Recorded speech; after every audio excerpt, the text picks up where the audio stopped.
Star Walker Studios presents Game Master's Journey, your multidimensional RPG podcast.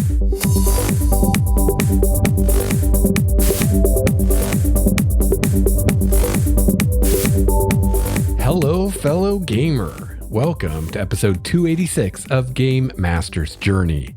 I'm your host, Lex Starwalker. On this show, we discuss the craft and the art of game mastering.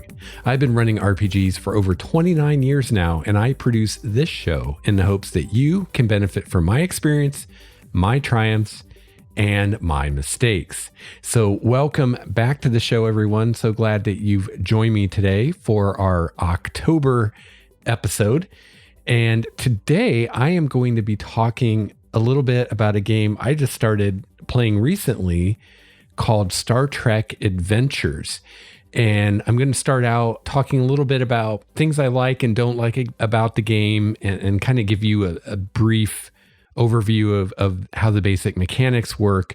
But really what I want to talk about today are some innovations in the game, or at least things I haven't seen before in this game that I really like, and some things about it that make me excited to run it. And as is often the case with this show, what we're going to talk about today is going to apply to a lot of things, not just the Star Trek game. So even if you're not into this game or you're not into Star Trek or whatever, I think you'll still get value out of this, because these things that I'm going to talk about later in the show that I really like about the game, I think for the most part are things that you could use in any game. And yeah, I think they're really cool, and I'm looking forward to telling you all about it. But before we boldly go where no one has gone before, I have a few patrons I want to thank today. So first of all, I want to give a huge shout out and thank you to my hero patron, Russell. And I think maybe, Russell, I've missed thanking you once or twice on the show. I'm supposed to thank you every episode. So sorry about that, man. But yeah, thanks for your support. And actually, Russell is one of the players who played the little bit of this Star Trek game that I've run so far. So thanks for that as well, for helping me playtest it. And also, I want to thank and welcome new patron Aaron. Actually, Aaron isn't a new patron, but Aaron recently upgraded from tier 1 to tier 2. So I wanted to thank Aaron for your support of the show as well. And that's all I'm going to say about the Patreon, because if you guys are listening to this, you're already patrons. So we don't have to yammer on about that, which is awesome. So today I want to talk about this game, Star Trek Adventures. So first of all, I'm just going to assume that you know nothing about this game and just tell you some of the basic stuff. I didn't really want to do a full-blown review of the game, but that's probably going to end up, this is pretty much going to be a review of the game, because there are things about the game I really like, and then there are things about the game I really don't like. And although I would almost rather just kind of talk about the things I like and not even go into the rest of it, I was afraid if I did that, it would seem too much like an endorsement of the game itself and a recommendation of the game. And I didn't want to do that when there are quite a few serious problems with the game as presented. So I can't in good conscience just say this game's awesome, everyone should go buy it.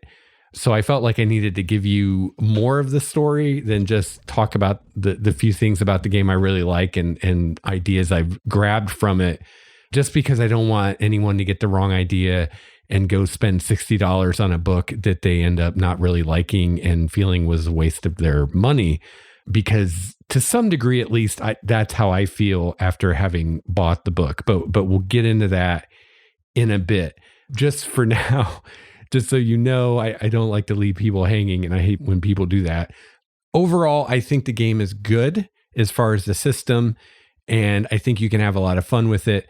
However, the book, or books, I should say, that the game is presented in are pretty poorly done.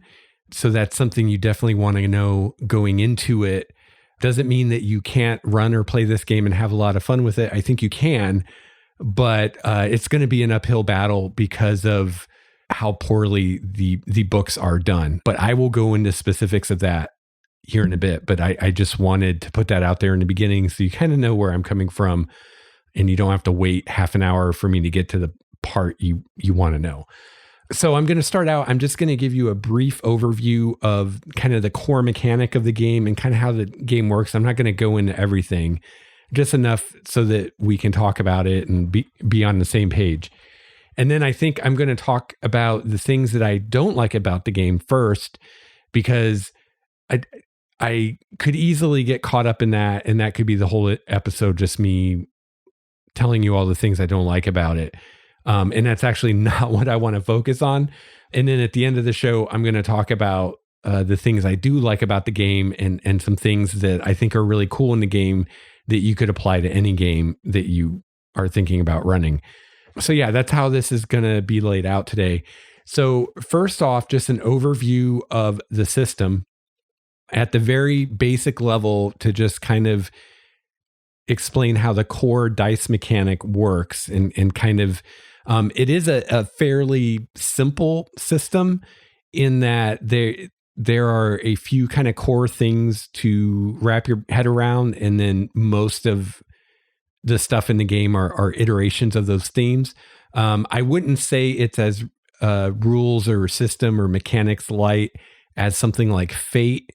It's a little more crunchy than that, but it's definitely not a super crunchy game. So yeah, I'd say it's probably somewhere around the Cypher system. If you're familiar with that, I'd say it's about that level of crunch versus not crunch, if that's how we want to say it.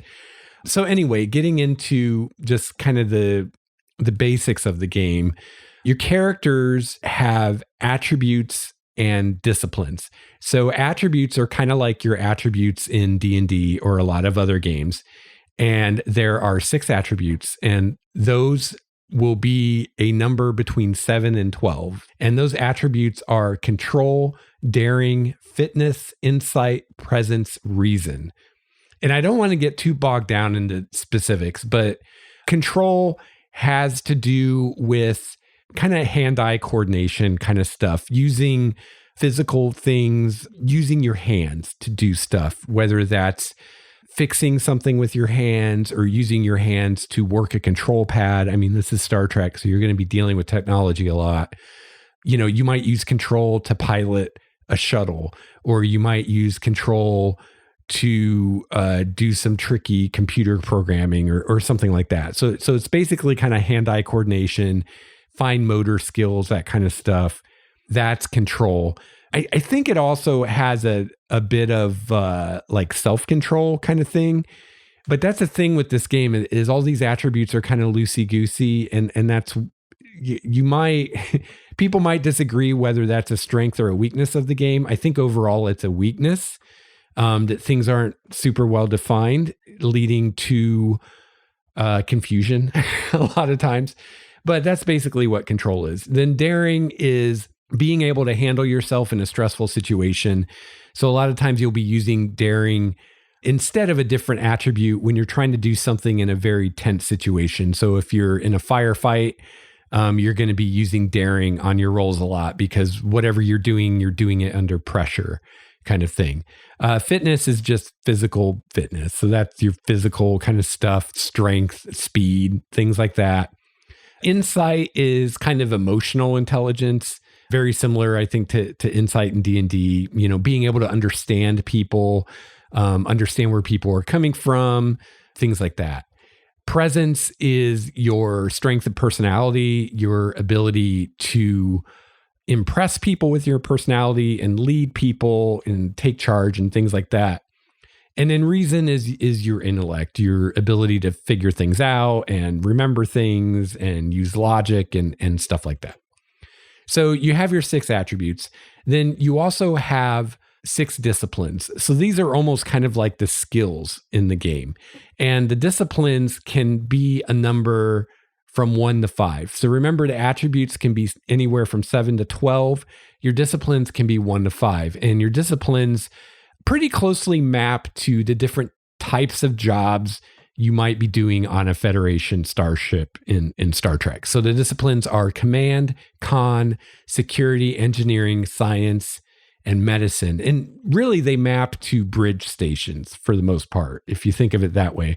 So if you think of the crew of the Enterprise, either like original series or Next Generation, and you think about the different stations that they had on the bridge, those are kind of these disciplines. So command would be like the captain or the first officer station, and command has to do with commanding people, which is to say being in charge, being a leadership, getting people to do what you need them to do, getting people to work together, things like that. So with command, a lot of times you'll have in D&D terms kind of bard type stuff where you're able to enhance what other people are doing them by inspiring them and leading them and things like that, coordinating different people together. Con is, I meant to look up if this word comes from something. It's CONN. I've never seen it or heard it used anywhere but in Star Trek, but I'm assuming it's based on a Navy term, but I don't know. So con is basically piloting the ship. So that's things like flying and maneuvering the ship. I believe it also includes navigation, going into warp, stuff like that. And any kind of piloting or driving a vehicle is going to be con. Security is hand-to-hand combat, using the weapons on a ship, using a phaser, conducting an investigation, things like that. And you're probably seeing already with these disciplines, it's kind of the same thing as the attributes. They're pretty loosey-goosey. You can easily think of things that you could argue could be covered by different disciplines. And a lot of times these disciplines will cover things that aren't totally related. Like security is everything from hand-to-hand combat to shooting a phaser to conducting a murder investigation to using the ship weapons, things like that. And a lot of those things don't really seem related. Like it seems like you could be really awesome with a phaser and suck at hand-to-hand combat. But in this game, you use security for both of those. So there's no way really that you could be bad at one or good at the other. If you have a high number in security, like a 4 or a 5, you're good at all those things. You're good at hand-to-hand combat. You're good at using a ship weapons. You're good at using hand phasers, things like that.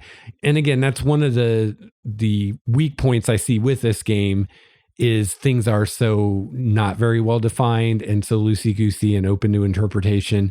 And there's not a lot of nuance. So, you can't really mechanically reflect a character who's super good with melee weapons, but can't use a phaser.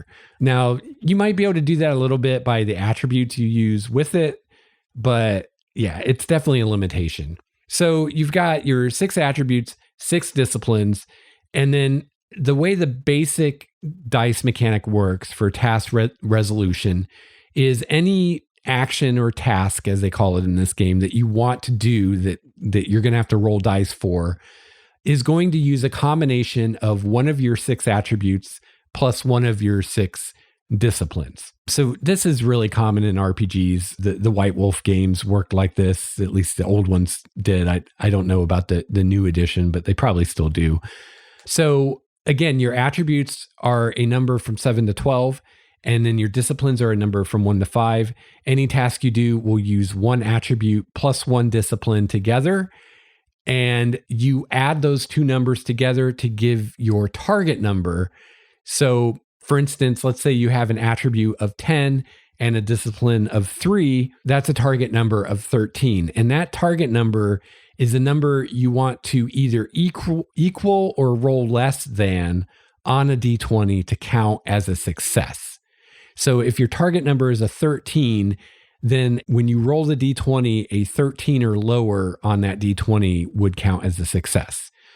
Normally for a task, you will roll 2 20-sided dice, 2 D20 for a task. However, you can potentially roll up to 5 20-sided dice on a single task. You can gain extra dice by using momentum, which is something I'll go into here in a moment. So each of these D20s that you roll that is at your target number or lower is a success. So if you roll 2 D20 and your target number is a 13 and you roll an 11 and a 14, then you would have one success because the 11 is 13 or less and the 14 isn't. So far, pretty simple. Now, the difficulty of a roll, so your target number on the die is just going to be based on your character's stats. So the way that you reflect how difficult something is in this game is by how many successes are required to succeed at the roll. And normally that's a number between 0 and 5, although you can, as a GM, have rolls that need more than 5 successes for something that's really difficult. A task with a difficulty of 0 means that you can actually succeed at that task without even rolling if you want, because you don't need any successes to succeed. You can just succeed automatically. However, you can still roll if you want to in order to generate momentum, which I'll talk about in a minute. But when you do roll, there's a chance of failure anytime you roll, even if it's a difficulty 0 task where normally you wouldn't have to roll to succeed. If you take that chance to roll, then you could fail. And the way that works is anytime you roll a natural 20, that is a complication. It's kind of like a fumble. It's more open-ended than that, in that it's up to the GM what form that complication takes. It could really be anything. But in general, if you roll a natural 20, that's a complication. So if you have a difficulty 0 task, you could just succeed without even rolling and move on, or you could try to roll to gain more momentum. But then you have the risk of rolling a 20 and getting a complication, which doesn't necessarily mean you would fail at the task, but it does mean that something undesirable would come out of it. So momentum, I've mentioned this a couple times. Momentum is a currency that's shared by all the players at the table. The party as a whole can have up to 6 momentum at any time, and you can kind of save it up, although you do lose 1 momentum at the end of every scene. You gain momentum by rolling more successes than you need on a roll. So let's say you're trying to do a task and the GM says that it's a difficulty 1 task, which means you need 1 success on your roll to succeed, and you roll 2 successes. Then that means you succeed, and you also gain 1 momentum because you rolled 1 more success than you needed. You can either use that momentum right away for some kind of an effect, or you can save it. Again, the party can have a pool of momentum of up to 6. So you can actually use momentum for a lot of different things in the game, but just to keep this shorter and simpler, I'm just going to talk about one use of momentum, and it's probably one of the more common uses, which is to get extra dice to roll on a roll. So I said before that usually when you roll for a task, you're going to roll 2 20-sided dice, but you can actually get up to 5 by spending momentum. So your first extra die costs 1 momentum, and then the second die costs an additional 2 for a total of 3. And then the third extra die costs an additional 3 momentum, or a total of 6 momentum to get 3 extra dice. So if your party's momentum pool is all the way up to 6 and you're doing something challenging or something you really want to succeed at, instead of 2 20-sideds, you can roll 5 by spending all 6 of that momentum. Another nice thing about it is you don't have to declare that before you make the roll. So you can roll, see how it goes, and then spend momentum for another die, roll that die, see how that goes, and spend more momentum for another die, and so on, which is really cool. I really like that. And that's how I handle inspiration in D&D is, I let you see what you rolled first before you decide whether you want to spend that resource. So I really like that they do that with momentum in this game. Now, there's another currency that's very similar to momentum in this game called threat, and it's basically momentum for the GM. And so threat can be used by the GM on behalf of NPCs that are adversaries to the player characters. And in that case, it's basically just momentum for the NPCs. So they can do all the things with threat that a PC can do with momentum. And there are other things that a GM can do with threat to basically escalate the situation and make it more challenging. An example of that would be bringing in reinforcements. You can spend threat to do that. So in addition to characters in this game, ships in the game also have stats, and they're very similar, but not quite the same as the character stats. So if you remember, the characters had 6 attributes. So the ships, instead of attributes, they have 6 systems, but it works the same way as the attributes, which is to say that it's a number between 7 and 12. And the ship systems are engines, structure, computers, sensors, weapons, communications, and they represent the different aspects or systems of a starship. And they're all pretty self-explanatory. So I'm not really going to go into what those are. And then instead of disciplines, characters have disciplines. A ship instead has departments, but they work exactly the same as disciplines. They're a number from 1 to 5, but on a ship, for whatever reason, they decided to call them departments. And the departments are command, con, security, engineering, science, and medicine. So you notice they're actually the exact same as the 6 disciplines. They're just called departments on a ship, which it makes sense why it's called a department for a ship and why it's called a discipline for a character. Like, that makes sense. But at the same time, it's also, otherwise they're exactly the same. They're literally the same: command, con, security, engineering, science, medicine. So having 2 different terms is kind of confusing. And there's a lot of that with this game. Just this game really needed more editing and revising and just more thought put into how things are explained and presented, because it's kind of a mess. But once you work through all that, it's got some promising stuff about it. So your ship works just like a character. So if you're going to make a roll using the ship, you're going to take a system and a department and take those 2 numbers, add them together, and that's your target number on the D20. So mechanically works exactly the same. Now, anytime that a character is on a ship and performs a task that the ship could help them in, then the ship basically aids them in that task. And the way that works is another player, other than the player doing the thing, will make a roll for the ship to assist the active character. So if the acting player makes at least 1 success on their roll, then another player will roll for the ship, and then any successes they get on that roll will add to the active player's number of successes for the roll. So the person rolling for the ship rolls just 1 d20, not 2, and they use a system and department from the ship to determine their target number. So they will often have a different target number than the other player does. In fact, they usually will. So let me give an example. So let's say the science officer on the bridge wants to scan for ships in the area. So the GM might ask her to roll control plus science, or you could use reason plus science. Honestly, I think you could argue either. And that's one of the big problems with this game, is there's a lot of stuff like that where there's not a cut and dry, these are the 2 scores you use. It's up to interpretation. So again, you could see that as a plus or a minus. I mean, it's a plus in that there's a little flexibility to where a player can try to argue a more favorable combination of stats so they have an easier roll.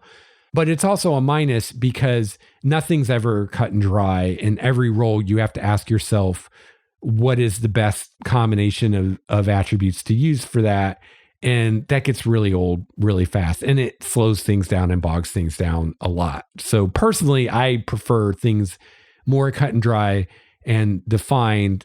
And, I can create my own wiggle room as a GM creatively as I need to. I don't need the system to do that for me. So for instance, in D&D, they do that for you. You don't have to figure out what stat goes with investigation.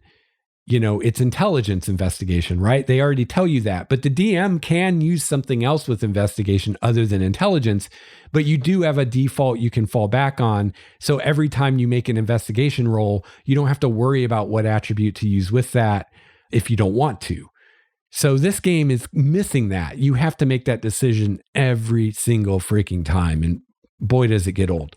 So that's a major flaw, I think. But you could argue that it's a good thing. Your mileage may vary. And honestly, you won't know until you run and play the game. And it just, it depends how it shakes out. So anyway, let's get back to our example. So let's say the science officer is rolling control plus science to make this scan. So let's say she has a control of 10 and a science of 4. So that means she needs to roll a 14 or lower on the D20 to get a success, because you just add those 2 numbers together. So she rolls 2d20, unless, she wants to spend momentum to get more dice than that. But we'll say she rolls 2d20, and then the ship would assist with this. Now, you have to get in a success on your own before anyone can help you. But if she gets at least one success, then the ship would assist with sensors plus science. At least this one's pretty cut and dry. This particular roll, doing a scan, sensors plus science, is pretty obvious what you would use. So let's say the ship has a sensors of 11 and a science of 4. So that's a total of 15. So the player rolling for the ship would roll 1d20, and they need to roll a 15 or lower to get a success. So then we would add all those successes together. And as long as they meet or beat the difficulty number, then the character would succeed. And if they get more successes than the difficulty number, then they would get that many momentum. Well, I guess you're only going to get one success with the ship because you only have one die. But let's, the character has a target number of 14. If she rolls 2 15s, then that's 2 successes. And let's say the ship gets a success, so that's 3 successes. And let's say she only needed 1 success, so that means she gets 2 momentum because she got 2 more successes than she needed. So that's a really cool thing. And that's one of the things that I like about this game that I think is a little innovative, is that there is a way in this game when you roll really well on something and you roll better than you needed to, that you actually get a benefit from that you can carry forward to a later situation. So you get this momentum from that really good roll and getting all those successes you didn't need.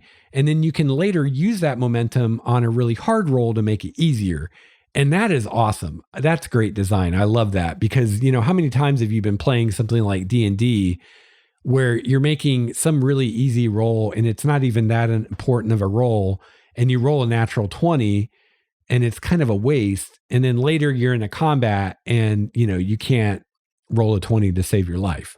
So I really like the idea of anytime you roll higher than what you need, you get to save some of that to use later. That's really cool. So that's basically how the basic mechanics work. I'm not going to go into the particulars of combat and damage because we get in the weeds really fast with that.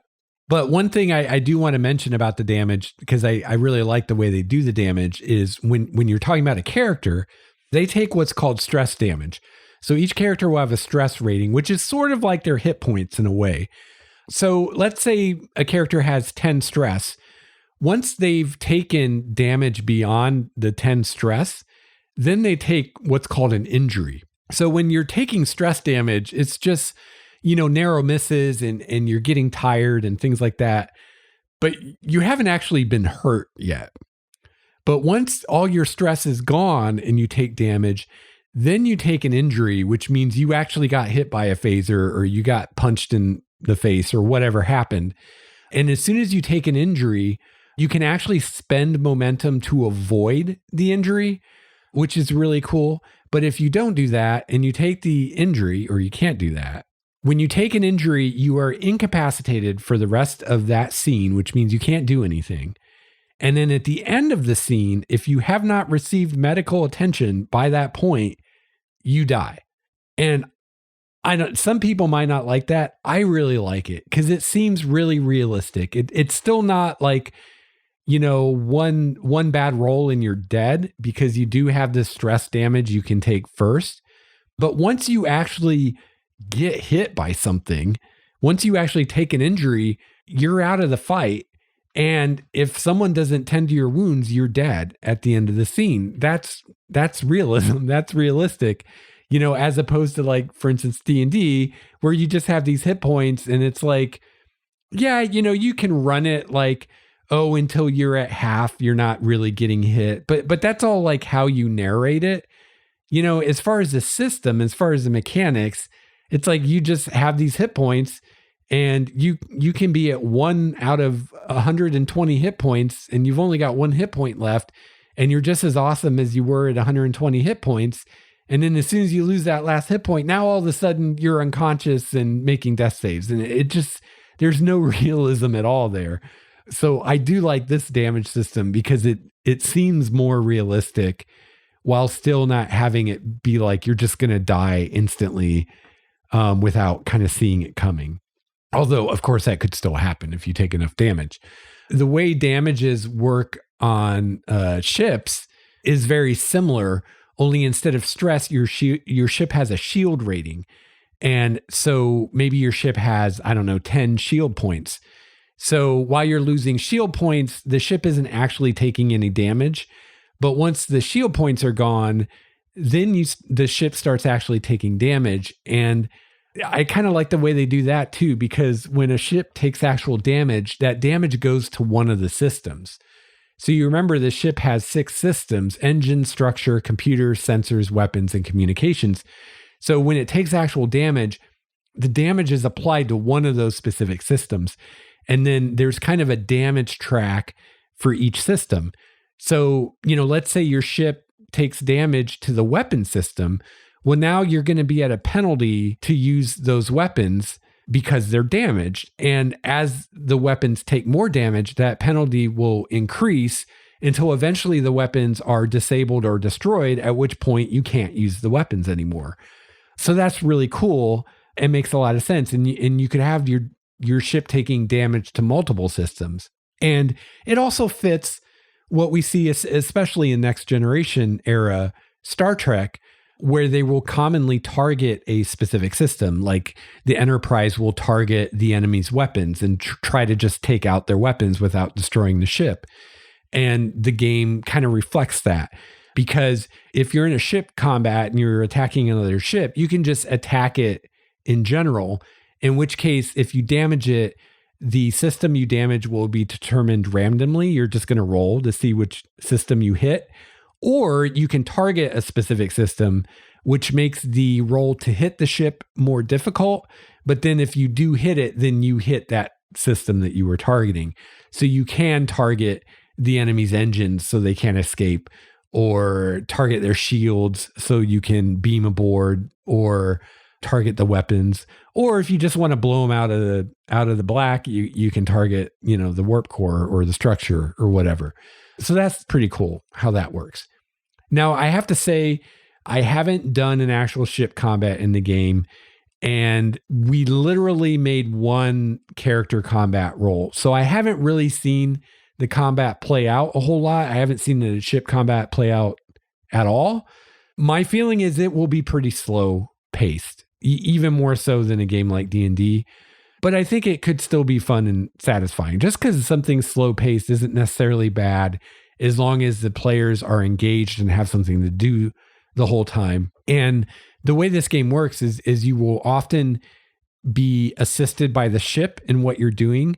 So oftentimes when a specific player is making a roll to do something, another player is rolling for the ship. So in something like a combat, oftentimes on a given player's turn, there's actually 2 players rolling dice. So you're engaging 2 players instead of just one, which is pretty cool and is good design again, and something I like. All right. So that's the basics of the system. That's all I'm going to cover, just because I don't want this episode to be 3 hours long. And I think that's enough to kind of talk about some of the things that really aren't great about this game, and then some of the things I think are pretty cool, and some ideas you might want to apply to some other games that you're playing or running. All right. So now I want to go into some of the things I don't like about this game. Now, normally when I do a review, I think I would start with things that I like, just because usually, and now, I mean, this is different because I'm making this review for you guys, the listeners of the show. I'm not making this review for the publisher to help them improve their game. So that's a little different. But usually when you critique something, you start with a positive to kind of, give the creator the warm fuzzies and get them in a receptive frame of mind before you hit them with all the problems. So normally that's the way I would approach it.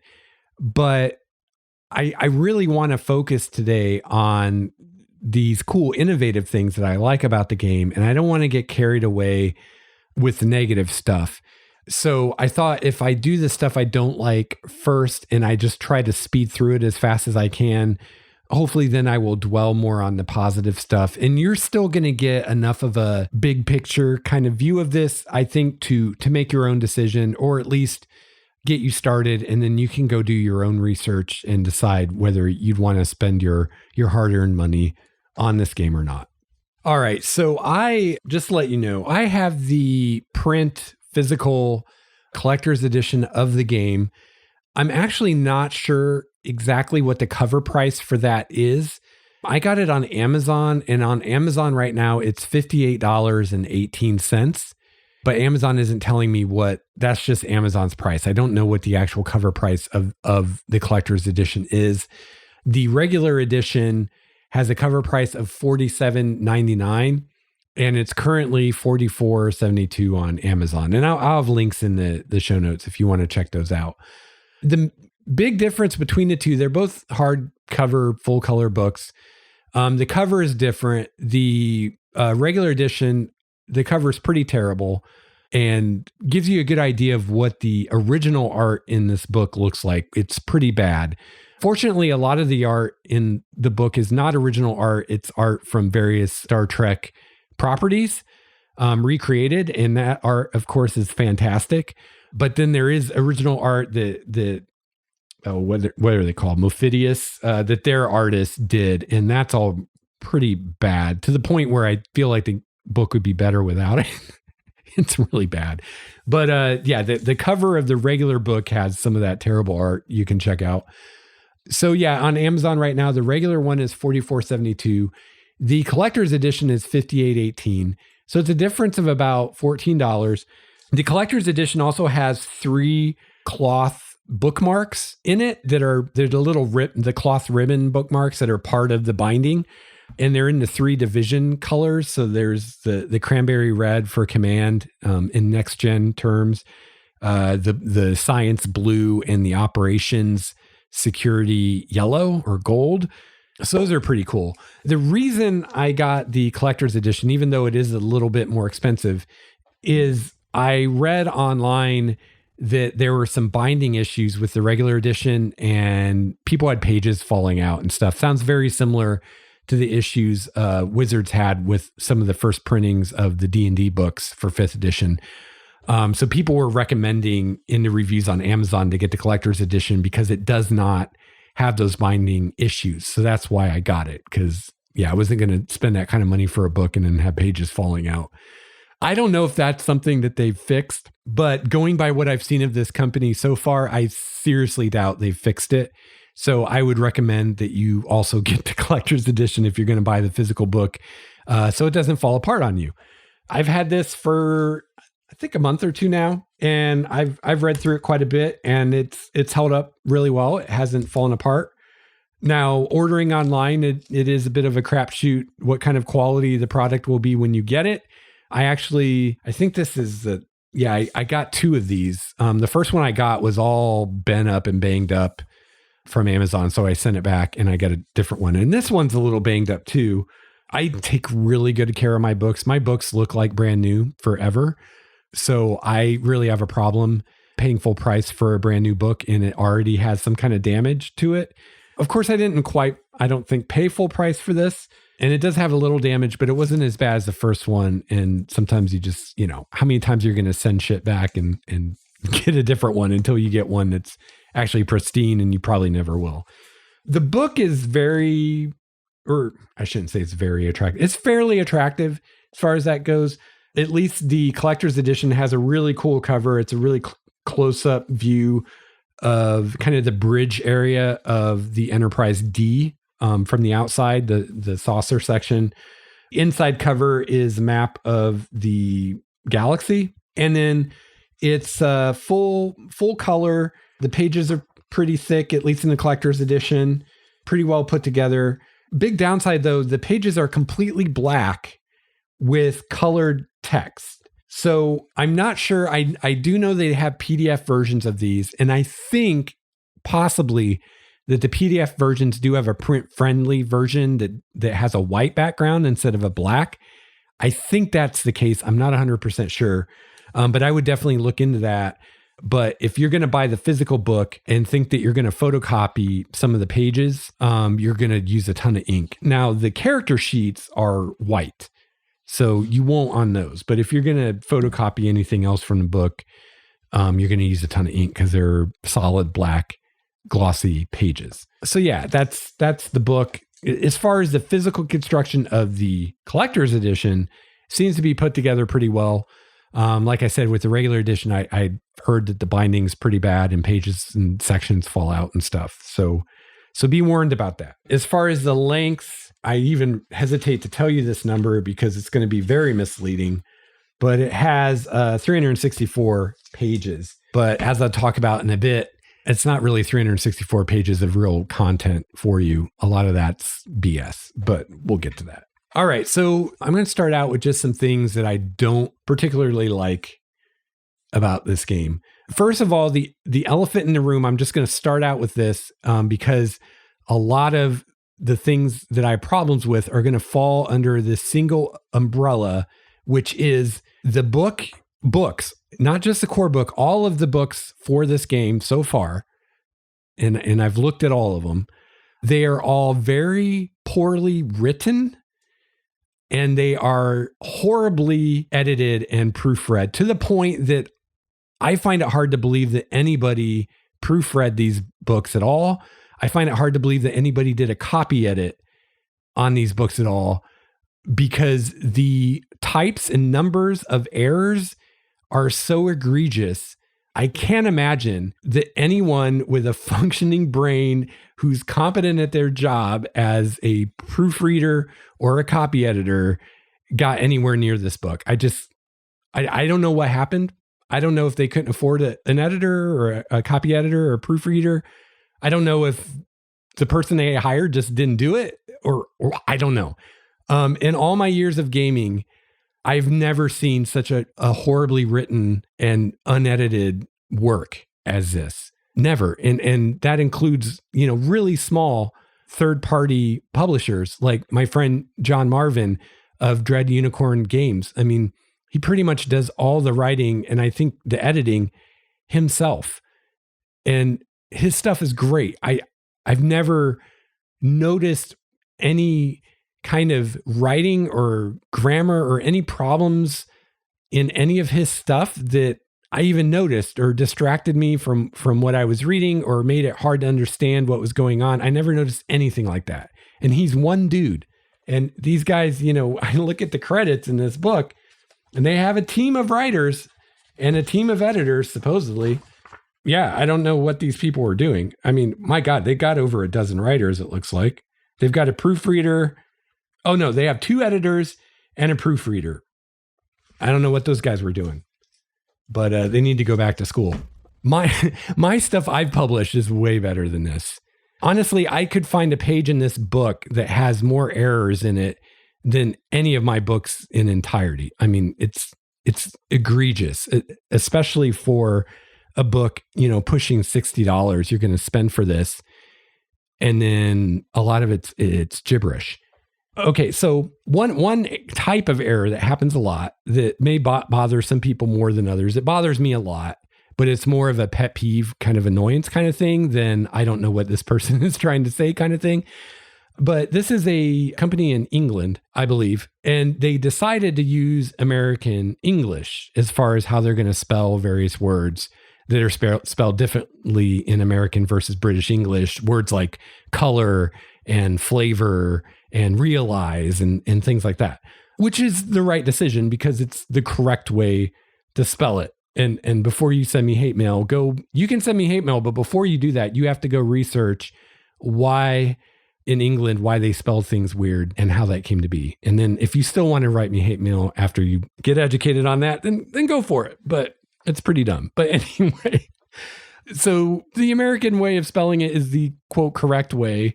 So it's great that they're like, hey, we're going to do it that way because let's face it, the majority of our customers are probably not going to be from England, or I think there's places in Canada that spell things that way. So that's great, but they half-assed it. So these words that I mentioned that have different spellings in American and British English, you'll find both versions throughout the book. So, sometimes it's realize with an S, sometimes it's realize with a Z. Sometimes it's color with a U, sometimes it's color without a U. And that really annoys me because, okay, I don't know how people who write for RPG games, I don't know how they do it. But I know as far as most writers writing novels, most writers use Word, Microsoft Word, to write their first draft. And Word has spell check. So there's no excuse for those kinds of errors. You can do a find replace in Word and remove every color with a U and replace it with one without. And you can do that in your first draft. So how that got through, assuming there was more than one draft, because this book reads like a first draft, but assuming there were multiple drafts, how those errors got through multiple drafts, then got past a proofreader and 2 editors is beyond my comprehension. Like I said, someone just flat out either didn't know what they were doing or weren't doing their job, because that's the only possible way. And that includes the writers, because how could the writers not know to do a spell check before they give their manuscript to the editor? I don't know. Yeah. But anyway, enough about that. So there's a lot of that. And there's a lot of just, spelling and punctuation errors all over the place that, again, spell check and grammar check and Word would have caught 99, if not 100% of that. So there's no excuse. And then just poor writing. Like, it's bad enough if you're reading a story or you're reading, a news story or something like that, or a magazine article or whatever, and it's really badly written. And sometimes to the point where you're not sure exactly what the person is actually trying to say. It's so poorly written. That's bad enough. But when you're trying to teach a game system and it's written that badly to where you read the sentence 3 or 4 times and you're still not sure what they were trying to say, that's pretty bad. So yeah, so that's a lot of the things I don't like are going to fall under the umbrella of really poor amateurish writing.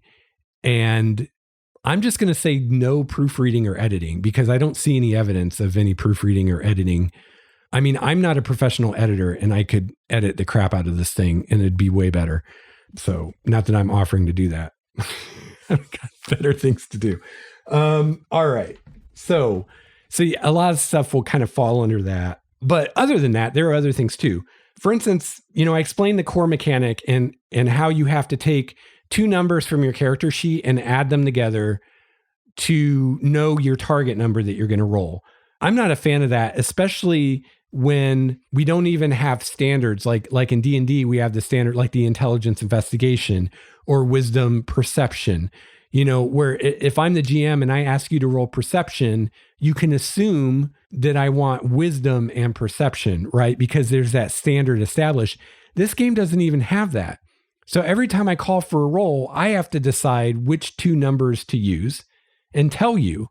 So you can't even, like for instance, in D&D, probably what your perception bonus is, right? Because you use it so much. You don't have to every time add your wisdom bonus and your proficiency bonus together, right? You just know my perception bonus is +6 because it always uses the same 2 numbers. Well, this game, you can't do that. You can't have that kind of cheat sheet, knowing these numbers just instantly, because there is no standardized, these are the numbers used for this, these are the numbers used for that. It's always up to the whim of the GM or the argument of the player. So every single roll you make in this game, you will always, always, always have to add 2 numbers together first to know what number you're going for. And that just gets old and annoying, I think. So I don't like that. That's a minus in my book. Opposed rolls in this game, which happen fairly often, where the player rolls and then the GM rolls against them, are really complicated. They take too long. It's basically the player does a full roll with, adding the 2 numbers and needing however many successes. And then the GM does the same thing. And then they compare results. And it's very awkward and time consuming. I think the system is going to get really bogged down in combat, especially ship combat. In addition to the poor writing and non-existent editing, the layout is really bad too. So there's so much wasted space in this book. Like, for instance, the first 70 some pages are just background crap about Star Trek, which I get it for, pessimistic Lex is like, well, it's way easier to write all this background information about what the Federation is and what Starfleet is that everybody already knows than it is to come up with new game mechanics or stats for ships or whatever. It's a lot easier to just get this information off Wikipedia or Memory Alpha or wherever they're getting their information and just put that in there. That's way easier than creating something. But yeah, the book is just padded with so much stuff that I don't really think belongs in this book. They're just sidebars all over the place of like in-world kind of flavor stuff, like logs from various characters and stuff. And it's like, yeah, that's kind of cool. Sure. If it were here and there, a little this and that for flavor. But there are literally numerous pages in the book which are nothing but sidebars. And it's not really adding anything. It's not helping you run the game or understand the game or play the game. And unless you've never been exposed to Star Trek before in your life, it's probably not telling you anything you don't already know about Star Trek. So to me, it's just kind of wasted pages, especially when there are so few of the pages devoted to the actual explaining the mechanics, to explaining how to run the game, how to be a good GM, different character ability. It's very thin on different character abilities and different types of ships and ship abilities and stuff like that.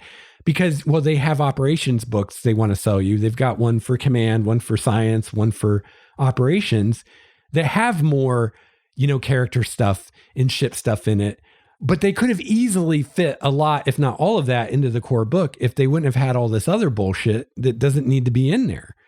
So, it's like by itself having a lot of sidebars isn't necessarily terrible. By itself having a bunch of fluff that doesn't really apply to the game isn't necessarily terrible. But when you put those two together with, these huge margins and all this dead space in the book, and then the fact that they don't even really give you enough to run the game in this one book. They want you to buy more highly priced, terribly written and edited books. Then it just kind of adds insult to injury and gets kind of egregious in my opinion anyway. Also, there are whole sections of the book that are duplicated, that are in the book twice. And basically the idea is in the front of the book is more for players and the back of the book is more for GMs. So they have, like, for instance, the sections on character advancement and how you advance your character is in the book twice. And it's multiple pages of information that's literally copy pasted almost entirely from one part of the book to the other. And it's in the book twice. So you've got, maybe 2, 3, 4 pages about character advancement or whatever that are in there twice. They're in the player section and they're in the GM section. And then what's even worse is they have typos and errors in those sections that aren't the same. So the two sections don't even agree with each other. It's like, come on, are you serious? So for instance, I'm not going to get into the details of this because it would involve explaining a bunch more of the game that I don't want to explain right now. But there's one section in the character advancement where it says in the players part, in the player section, it says, in order to gain this advancement, your character must do either A or B. And then in the GM section, it says the exact same thing, except there's a typo in one of them, because in the GM section, it says, in order to get this advancement, the player character must do A and B. So you're telling the player, you only need to do one of these things. And you're telling the GM, they got to do both of them. So not only is this confusing, not only is this going to cause confusion if one person's looking in one section and one person's looking in the other section and they're both getting two different answers, which this literally happened in my game, but it's even worse because you're telling the player, hey, you only have to do one of these things, and you're telling the GM they have to do both. So it's almost designed to create conflict between the player and the GM because the player thinks they only have to do A and the GM thinks they have to do A and B.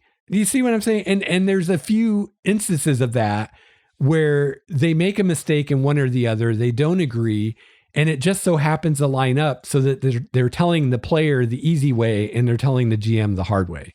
And so you're going to have a player thinking, oh, I only need to do one of these two things to level up. And the GM's like, no, you got to do both of them. And the book literally says both things. So they're both right and they're both wrong. Another negative with this game is you're using D20s for most of the rolls.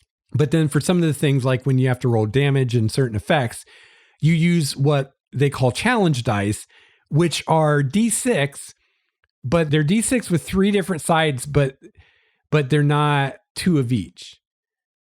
So basically what it means is you either have to use a chart that tells you on a D6, on a normal D6, what the 1 means, what the 2 means, what the 3 means, etc.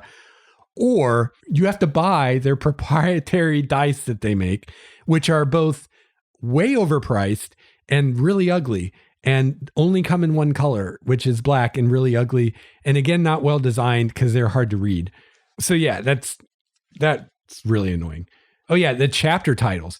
The chapter titles are all these like what are supposed to be like evocative, like in-world titles, but actually don't tell you anything about what's actually in the chapter from a gameplay perspective. So for instance, instead of having a chapter called character creation, they have a chapter called operations, which means that whether you're preparing for the game and trying to find something in the book, or you're even worse in the middle of the game trying to find something in a book, you can't easily find it by looking in the table of contents because the table of contents doesn't tell you where character creation is. It doesn't tell you where the weapons are because they all have these like flavorful titles. And kind of in the same vein, the index is pretty useless as well. Most of the things that I tried to look up in the index weren't in the index. And then of those that were actually in the index, some of them had the wrong pages. So yeah, I don't know why indexes are so hard for people to do. Again, there are programs out there that will make an index for you. I mean, Word will do that. I'm pretty sure. I remember, well, I guess I'm thinking of Works Cited, but I'm pretty sure Word can build an index for you too. So, I mean, come on. Which I get that, once you send it to layout, the page numbers are going to change and you're not going to be able to use the Word page numbers, but it would still get you in the ballpark. And, there's no excuse for your index being wrong. I mean, come on. So yeah, the bad writing, and it's not just, using British English half the time and American English half the time. It's not just spelling words wrong or putting commas in the wrong places or things like that. But it's just the way things are worded, these really convoluted backward sentences that should have never gotten past an editor. That are just badly written to where you're not sure what the person is trying to say. They don't convey the information well. So it makes what would probably be a fairly easy system to learn much more difficult and time consuming and frustrating because half the time you can't figure out what they're trying to say, or half the time different parts of the book will contradict each other. For instance, in one book, or one section, it says the Sovereign class ship is a scale 6. And in another section, it says it's a scale 5. It's like, well, which is it? Who knows? But there's stuff like that everywhere. So it just makes it a lot harder to learn the game. And even to the point where you're never really sure about some things if you're, quote, right or not, because you don't know what the writers intended because it's so horribly written. You have to kind of just make it up yourself. And at which point, what am I paying for if I'm having to do it myself? So frankly, and I hate to say this, but I would love to see this game redone by a different publisher. I think the basic system they have has promise. I think some of the things that they do with the IP is really cool. And I'll talk about that later in the things I liked. But I just want to see another publishing house put out this game because these guys are terrible at writing and editing and conveying their thoughts and proofreading and making sure things make sense and that everything agrees. And just, I would love to see a publisher that actually knows what they're doing and can put out quality, products with attention to detail, what they can do with this. Cause I think it could be a fantastic game. As it is, I think you can make it a fantastic game, but as it's presented, it's definitely not. And this goes into actually running the game. They do have published adventures, which I've used one of them and I've read pretty much all of them, I think. All these same problems. Again, it's not just the core book because, I looked into this online and of course there are always apologists making excuses. And one of the excuses people were making was, they rushed the book out so it could be ready for Gen Con. And first of all, that's not a valid excuse. That's another reason not to buy the book, honestly. But even if that were a valid excuse, that only applies to the first book. all the books are like this. So what was the excuse for every other book they've published since then? So the adventures, the one I ran, I literally rewrote it. It was so terribly laid out, so badly written, just walls of text. I had to rewrite the entire adventure so I could have something I could actually use at the table and make sense of. The book doesn't have good tables and things. Like as a GM, if you're going to be serious about running this game, you're going to end up making all your own tables, all your own GM aids. You're going to put hours and hours and hours into just not even prepping an adventure, but just making tools so that you can run this game at the table, because what you're given in the books it's not up to par. It's not going to work for you. You got to do it yourself, or you're just going to be pulling your hair out trying to run this game. Oh, this is just another example. Just these constant lack of attention to detail. The order of statistics are not consistent. So if you play D&D, if you look at, it's so consistent. It's been so consistent for decades. I have it memorized. You probably do too. What's the order of attributes on a D&D character sheet? Strength, dexterity, constitution, intelligence, wisdom, charisma, right? I'll bet you know that too, right? That's because we know that because that's consistently how it's been forever. And on every D&D character sheet and every D&D book through 5 editions, plus the ones before first edition, it's been like that. They can't even agree from one book to another. Like, for instance, the ship systems and departments are in different orders if you're looking in the core book, or if you're looking on a character sheet for the ship, or if you're looking in an adventure. And you might at first think, well, Lex, that's really nitpicky. Like, who cares if they're in a different order? Well, it's a big deal when you're prepping an adventure and you're dealing with multiple ships, and you can't even, copy stats from one to another and assume that the stats are in the same order, because they're not. So it takes 2 to 3 times as long to copy the stats and verify that you have the right stats in the right place, because they don't agree from place to place. So for instance, just to show you what I mean here, and this is in one book, I'm not even talking about disagreeing between different books. In the core book, if I look at the ship stats for, what am I looking at here? This is the stats for a Constitution class ship, which is what the original Enterprise was. For systems, it lists comms, engines, structure as the first 3 across the top. If I look at the ship character sheet or ship sheet in the same book, the first 3 systems listed across the top are engines, computers, weapons. So in one instance, it's comms, engine, structure, and the other is engines, computers, weapons. It's not even the same 3. Disciplines are the same. Or wait, no, the disciplines are actually the same. So it's just the systems that are all messed up. It's like, how does that get past all these editors and proofreaders? How does no one catch that and fix that? Unless you're just totally phoning it in the whole time, which is how this game feels to me. It feels phoned in every step of the way. It's like, how can we get the most money from our customers for the least amount of effort on our part? That's literally how this game feels to me. Other criticisms, I feel like the ship stats and mechanics are too simplified to where there's not much or no difference between different types of ships, even though there very obviously is differences or are differences. And the stats don't even represent what we see in the shows as far as what these ships can do. They're very stripped down and very underpowered. So for instance, if you look at like the Sovereign Enterprise from the movies, the Enterprise E, and then you look at the stats for the Sovereign ship in the game, you can't actually make it like the Enterprise because it would have too many talents. So, you can't have all the things that the ship would really have because it, quote, breaks the rules of the game. So I would think as a designer of this game, one of your first goals would be to have the game accurately represent what we see in the show. And it doesn't even really come close. So yeah, at that point, it's too simplified. It's oversimplified. Other things, and we'll get into this a little bit when I talk more about the things I like, but one of the assumptions of this game is that the player characters are bridge officers on a Federation starship or possibly on a space station or whatever, but they're bridge officers. So, in most groups, someone's going to be playing the captain, who is really the person that should be making all the shots, right? You think back to like Next Generation. Yeah, Captain Picard would have all the senior officers in the conference room, and everybody would say their piece.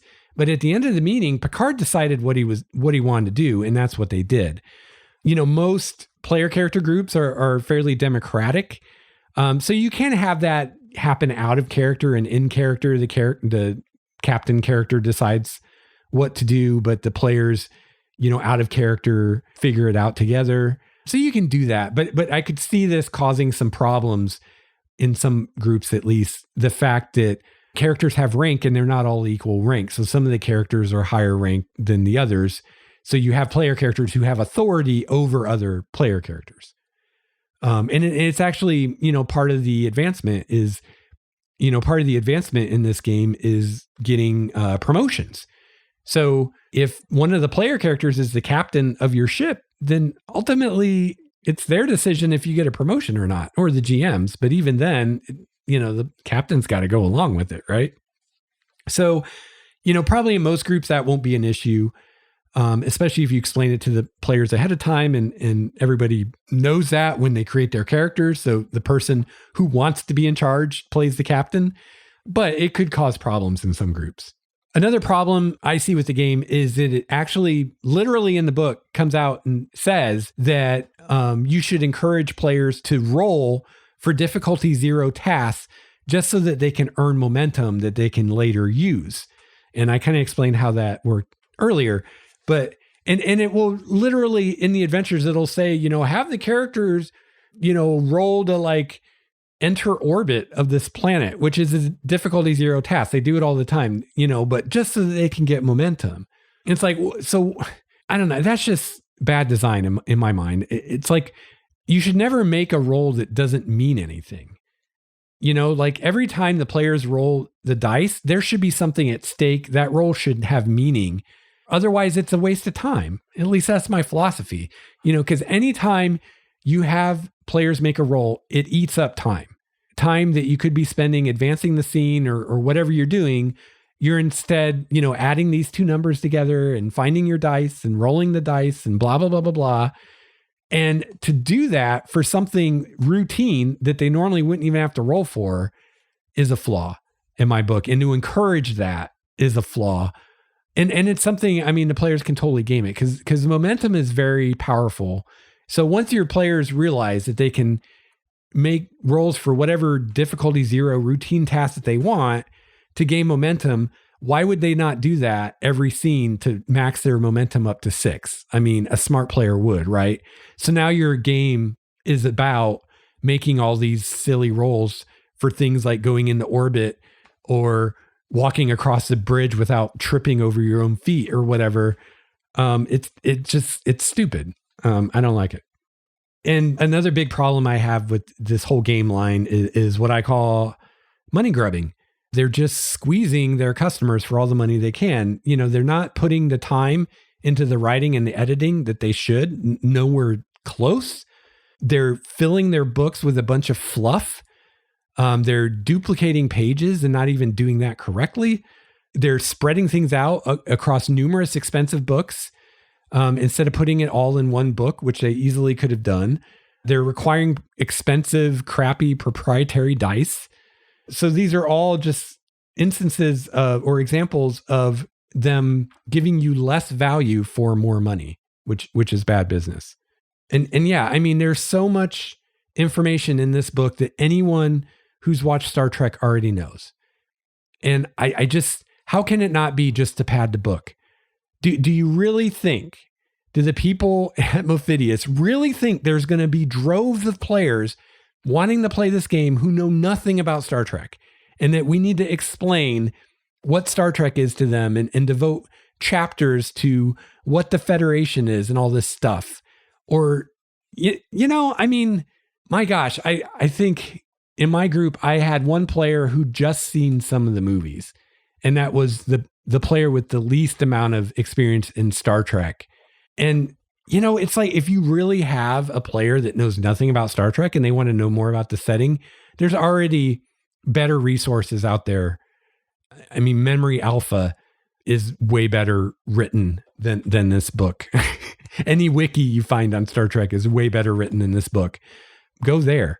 So the only reason to put all that crap in this book is so that you cannot put game material and you can put that stuff in another book and force you to buy another book. There's no place for it. Now, I will say, as a devil's advocate, my wife kind of liked some of that stuff, but she was looking at it just as someone flipping through this book. Oh, it's kind of cool. Not as someone who just shelled out $60 for this game they're going to run or play and wondering why over half the stuff in the book has nothing actually to do with the game and is all stuff they already knew about Star Trek, or they could have found on a website or gotten some, lore of Star Trek book that would be way better for that anyway. Another thing I really don't like about the game is that they specifically say in the book that as a GM, once you establish the scene for the players and you describe, here are the, basically in DD terms, here are the things that might give you advantage or disadvantage in the scene. Once you set that up at the beginning of the scene, you are not allowed to change any of that unless you spend threat, which is the GM currency, kind of like the player's momentum. And I mean, I kind of get that maybe for a brand new GM, never GM before, as kind of training wheels of like, here's how to kind of guide you into when, you should escalate things. Like, for instance, having reinforcements show up because the battle's going way too easily. You have to spend threat to do that, according to the book.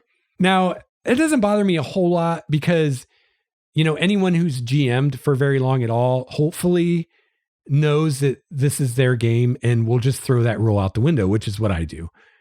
In fact, I kind of, when I ran it, I don't think I even used threat. Well, actually, I never really escalated things. I didn't feel the need. But, if I think something should happen, it's going to happen.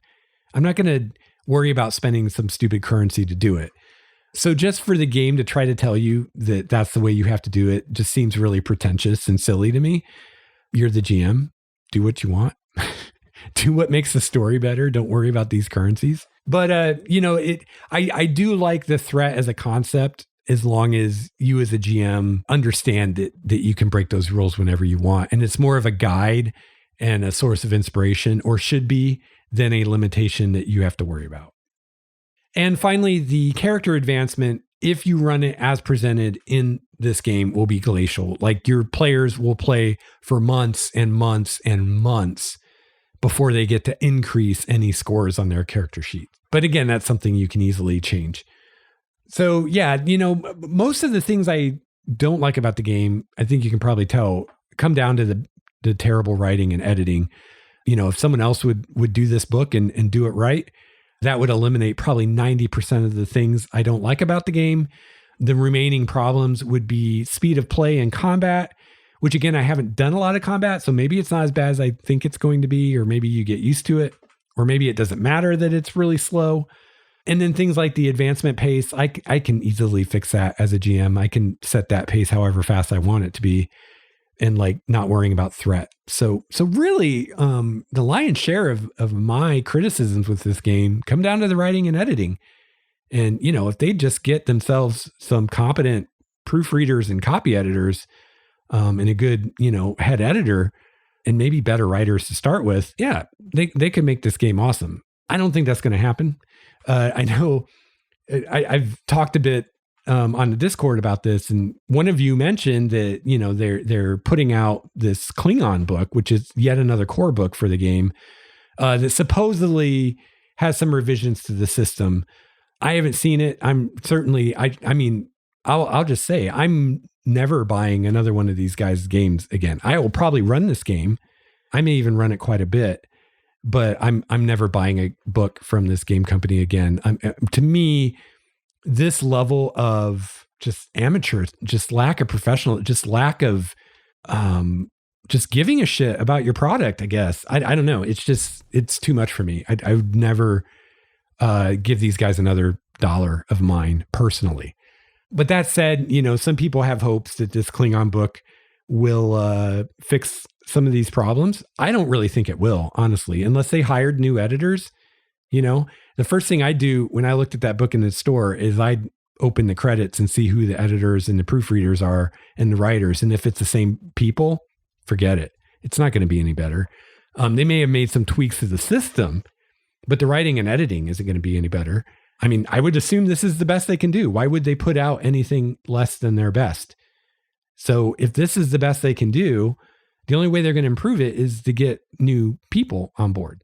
So yeah, but I think it'll be just another money grab. It'll be mostly the same exact thing, only now about Klingons. So, you can shell out $60 to get the same thing all over again.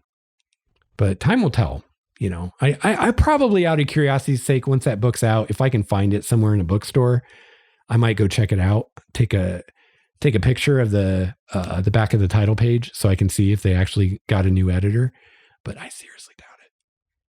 All right. Wow, man, I feel kind of dirty after all that. I feel like I've just been complaining and ranting and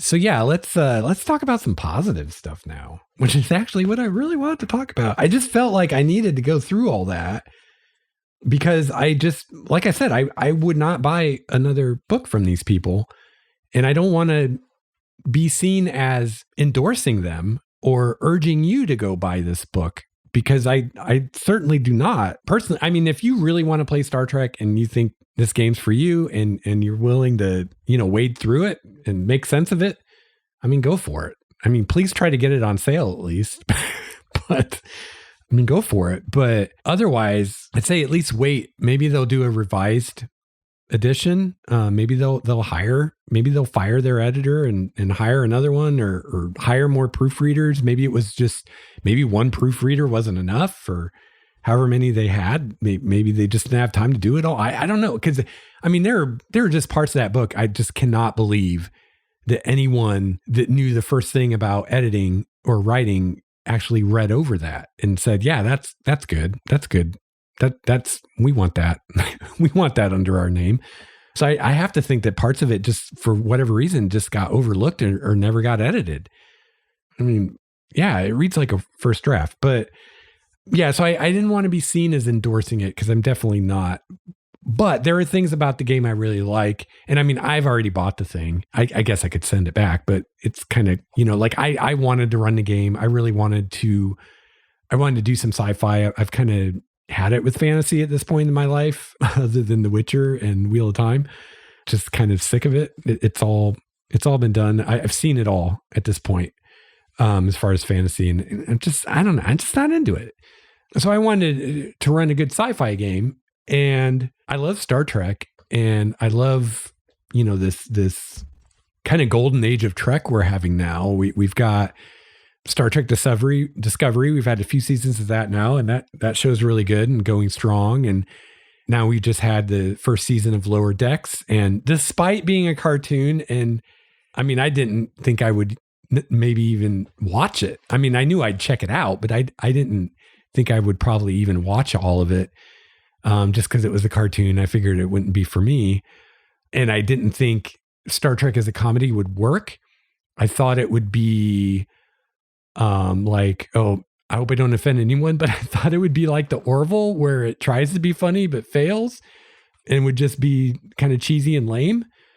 And there are definitely people that feel that way, and there are people that think that Orville's hilarious. So part of it's just your own sense of humor, I guess. But personally, I thought Lower Decks was really funny, and I especially enjoyed all of the Star Trek in jokes. I mean, that's what most of the humor is Star Trek in jokes. So maybe people that don't think it's funny just aren't getting those jokes because they don't get the references, because a lot of them go back to either Next Generation or the original series. So that could be.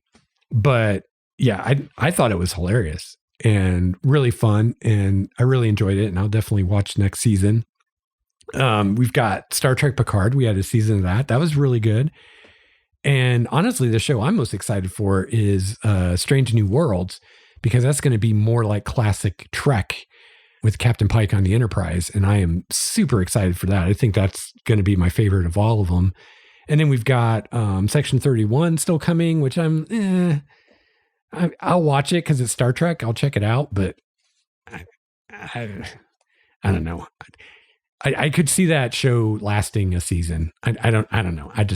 I'm not sold on it. And then there's the new cartoon, which is for kids on Nickelodeon. I forget what it's called now, but it's going to have Kate Mulgrew, Catherine Janeway in it.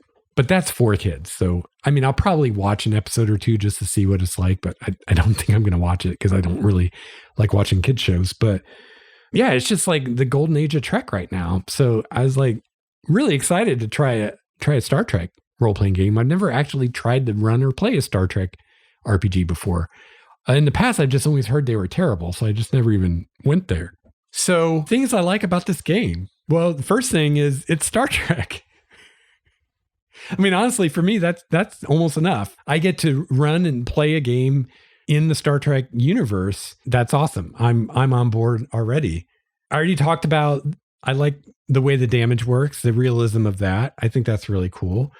Despite the fact that it's so slow, I like the ideas behind the character advancement and how that works. And one thing that's really cool about the character advancement is you get opportunities to kind of move points around. So instead of just like increasing something, like increasing your strength by 1, you could move a point from one attribute to another. So in D&D turns, you could take a point from your strength and put it in your dex. And I think that's really cool. And it represents your character, training into a new area. And the way they explained it was actually pretty cool. They said, these stats represent, your character at the top of their field. And it's like, I used to work in biotech and I know how that was. And it's that kind of thing where you're constantly keeping up on it. You don't just get your degree and you're done. You're constantly going to seminars and going to lectures and reading journals and getting exposed to new information and keeping it up on the cutting edge science and all that. I'm sure like being a doctor is the same kind of thing, or a nurse. You don't just graduate from medical school and you're done. You have to constantly keep up on it. So that's what, your character stats represent. And so, for instance, you're going to take a point from, I've already forgotten what their things are called. Let me get a character sheet here. Let's say you're going to take a point from maybe fitness. Maybe you're going to take a point from fitness and move it into presence, So maybe that is representing the fact that your character has started learning better how to deal with people, because maybe your character wants to be on the command track and you want to be a commander one day and maybe captain a ship of your own one day. So your character is learning better how to deal with people and direct people and work with people. But all that time you're spending learning that is time you're not spending at the gym anymore.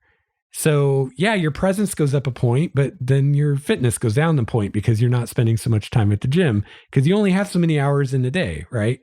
So I think the way it's presented in that way, it makes perfect sense. And it lets you further customize your character to fit what you want. And it also lets you have a character who changes course in their career, which we've actually seen in the shows, when Geordi starts out as a helmsman on the con, and then he ends up the chief engineer, so you even see this in the shows where characters will transfer from one department to another, or get a promotion or whatever. So I thought that was really cool. I really like that. So probably the first thing, other than the fact that this is just Star Trek, that got me really excited about this game when I started reading the book and started thinking about running a game. And it's something that's so obvious, I think, or it seems obvious now in hindsight. But until I started reading it, I'd never thought about it or considered it. But the fact that it's assumed that every player character is a Starfleet officer, it's just awesome. And you might be like, I probably would have been before I really thought about it or read about it or thought about running a game like this. You might be like, so what? But it's like, let me compare and contrast to like a D&D game. One of the things, DMs of D&D worry about is the whole murder hobo thing, right? Like, oh God, what if my players just go around randomly killing NPCs in the town? Or what if my players refuse to take the adventure hook and go get drunk in a bar instead or whatever, right? Those kinds of things. So much of that is just completely sidestepped, completely avoided when you start out with the assumption of every player at the table is playing a character who is a Starfleet officer. And if you watch Star Trek like I do, then just me saying that, you already know a lot about that character, right? Like, we know what a Starfleet officer is. It means you're going to tell the truth. You're not going to lie to people. You're going to be interested in the greater good. You're going to be interested in science and exploration. You're going to be all about embracing differences in people. You're not going to be prejudiced against someone because they're a different species or a different gender or whatever, right? So just the fact that my character is a Starfleet officer, instantly you can make a whole bunch of assumptions about what kind of person I am, what kind of values I have, what kind of things I would do and wouldn't do.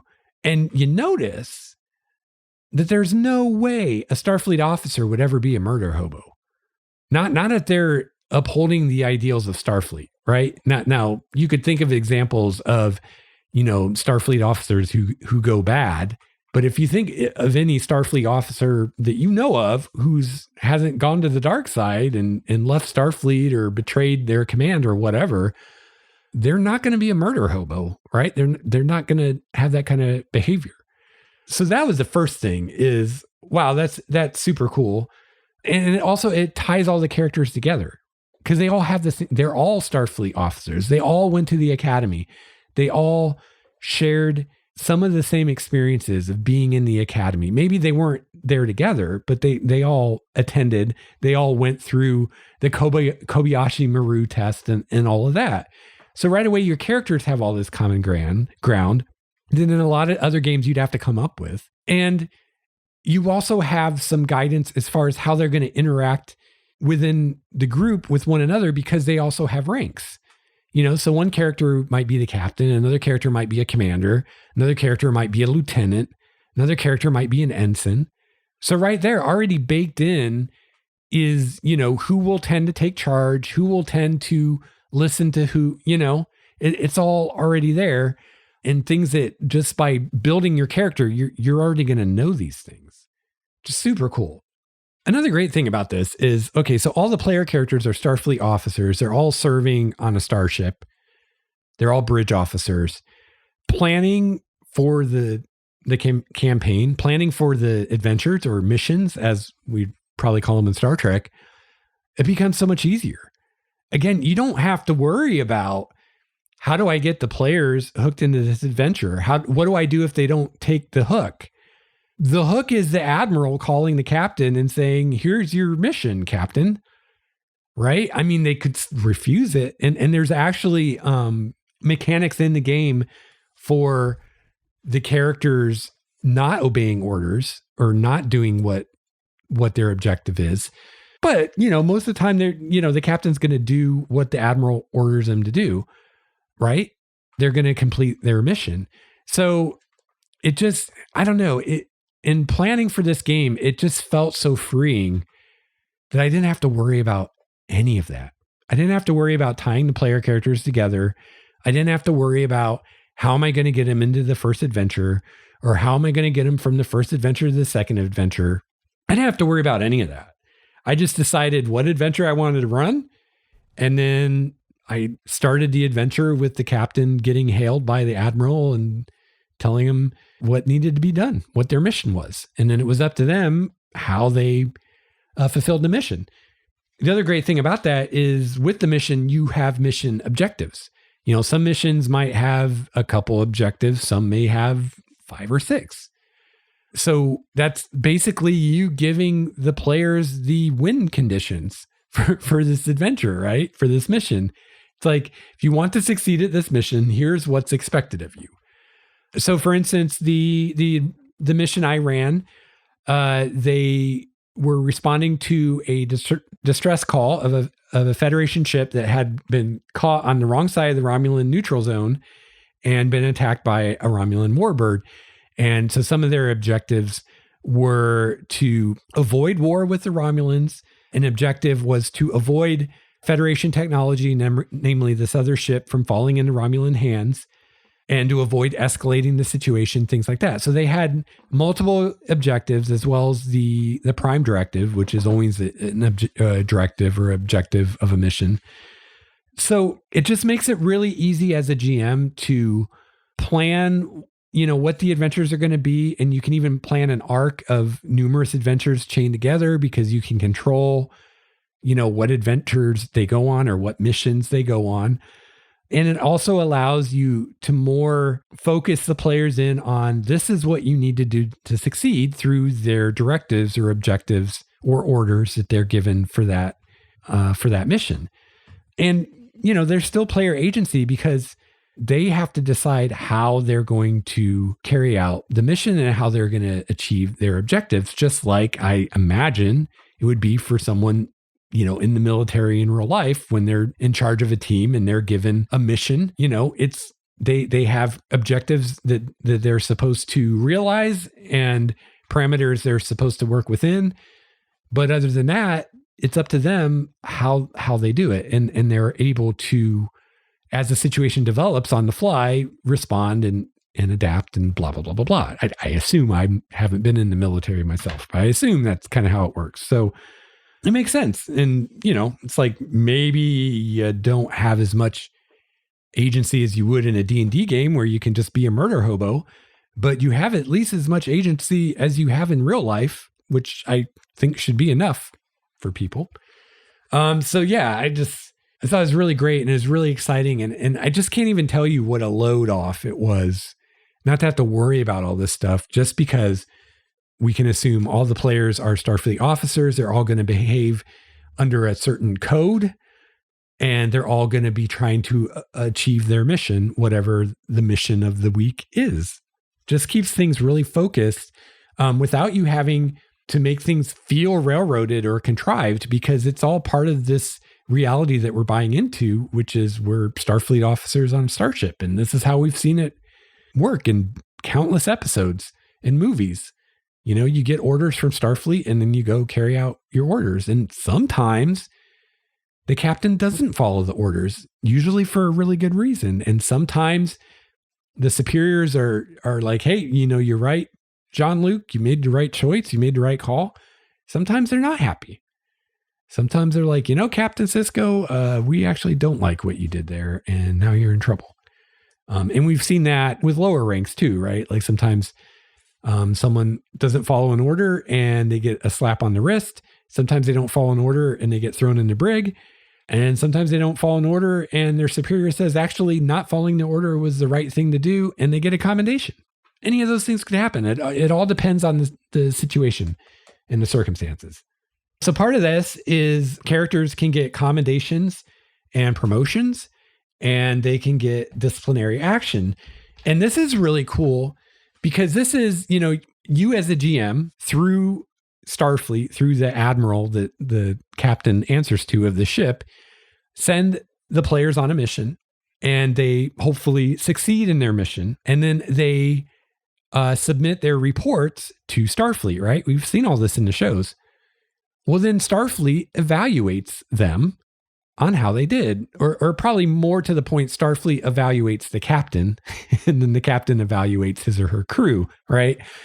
But that's another really cool thing, because this is something else we miss in a game like D&D. It's like, okay, you went and you cleared the dungeon, but there's never a point where an authority in the world, or usually there's not, I mean, there could be, but usually there's not a point where some authority in the world comes and evaluates your characters on how they did clearing that dungeon. Did they do okay? Did they do great? Or did they not do so well? And then there are consequences based on that. Like, that's so cool. And it's a way, subtly as a GM, you can kind of guide your players. If you feel like, maybe they're not role-playing Starfleet officers very well. Maybe they're being too cavalier or whatever. Well, that can be reflected in how they're evaluated and how they complete the mission. And maybe they don't get commendations, or maybe some of them get reprimands or whatever. And it's a way in world to guide these characters to how they should be behaving as Starfleet officers, which I think is awesome. And then there's the flip side where they do really well, they go above and beyond, then they can get commendations and get recognition for that, and ultimately get a promotion for it. So it's really cool, and it ties in a bit with the character advancement. And I think they did a pretty good job of representing that in the game. mostly as a role-playing thing, but it does have some mechanical aspects as well. Another thing I really love about this game is how you, quote, get XP in this game. And I'm just putting things in D&D terms because I know most, if not all of you play D&D. So it's kind of a common language we can use to translate. Because actually in this game, you don't have experience and you don't have levels, but you have things that are sort of equivalent. So just to keep things simple, I'll just say in D&D terms, in D&D, how do you get XP, right? Killing monsters, or maybe more in recent days, it's more completing your quest, whatever that is, right? So you get XP. But back in the day, through most of D&D's lifetime, it was you got XP for killing monsters, for going on adventures, right? Well, in this game, you actually don't get XP for killing things. In fact, another thing I like is in this game, anytime you use lethal force, it's considered an escalation and the GM gets threat, which if you're a GM and you actually use the threat as written, that it gives you points that you can use to make things more difficult for the players. Or if you're more kind of winging it like I do, it just gives you a license or an indicator of like, hey, you could screw with the players a little bit at this point because you've just gained some threat. So, as soon as you switch that phaser from stun to kill, the GM gets threat, because Starfleet officers normally don't try to do lethal damage. They don't try to kill people. So you making that decision, you just escalated things. And so that's represented by the GM getting threat that they can use to make things harder. So that's really cool. I dig that too. So you don't get XP by killing things. You don't even get XP by fulfilling your missions. Now, fulfilling your missions and going above and beyond and all that will get you commendations and will get you promotions. But as far as improving your character stats, like your attributes and things, quote, getting XP, you don't actually get XP from the missions. You get XP from challenging your values. So part of your character, when you create your character, are these things called values. And you start out play with quite a few values, and you can gain more as your character develops. But values are basically things that your character believes in, and not like God, like I believe in God, not like that, but things, ideals that you hold, or things that you believe in that are really important to you, that represent who you are as a person. So a value might be, I always listen to the other person's side of the story. That could be a value. So the way you actually earn XP in this game is by challenging a value. So what a value does is it basically, how to explain this without getting too far in the weeds?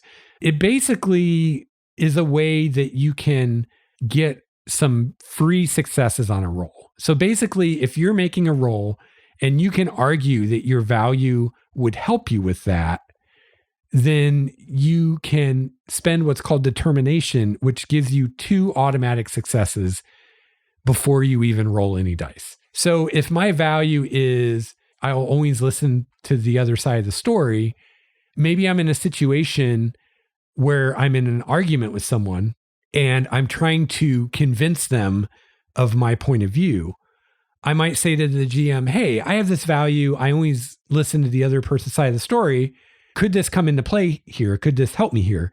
And the GM might be like, well, yeah, totally. Because, you're having this debate with this person and they're explaining their side, you're explaining your side, and you're trying to convince them that your side, your way is the better way. So sure, you actually hearing them out and listening attentively to everything they say and responding to that before arguing it would totally help. So yeah, I'll let that value apply.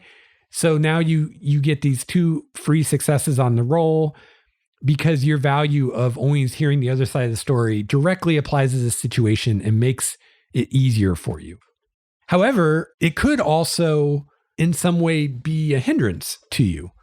So you might be in a situation where having a certain value would actually make things harder instead of easier. So maybe this example I just came up with isn't the best example, but let's run with it. So if my value is I always listen to the other side of the story, maybe I'm in a situation where I need to convince someone of something and there's a time crunch, like I only have a few seconds. So there's not time for them to give me their whole side of the story and for me to listen and respond and then, retort. So maybe I need to skip that and I need to just jump to the part where I tell them what I think they should do and convince them to do it. The GM might say, hey, you have this value of I always listen to the other side of the story. And in this situation, you can't do that. So that's actually going to make things harder for you. Okay. So a value can either be leveraged to make things easier, or it can come into play to make things more challenging. And then there's challenging a value, which is where the value has held you back to such a degree that at the end of that mission or the end of that episode, your character changes the value. They've learned from what happened. They've grown as a person. And now this core value, this core element of who they are has evolved. And ideally, it's not, change it from one thing to something totally different. It's an evolution of the value. So I had one of my players was playing a Tellarite, and he had this idea of having a value where basically he preferred Tellarite technology over other technology. And we ended up not using that value because there are some problematic things with it. But just as an example, you could see how that could give you a benefit anytime you're actually using Tellarite technology, that you could say, oh, hey, I really favor Tellarite technology. I think it's the best technology out there or whatever. So that would make it easier for you. You could also see how anytime you're using some other technology, it could make it more difficult for you, right?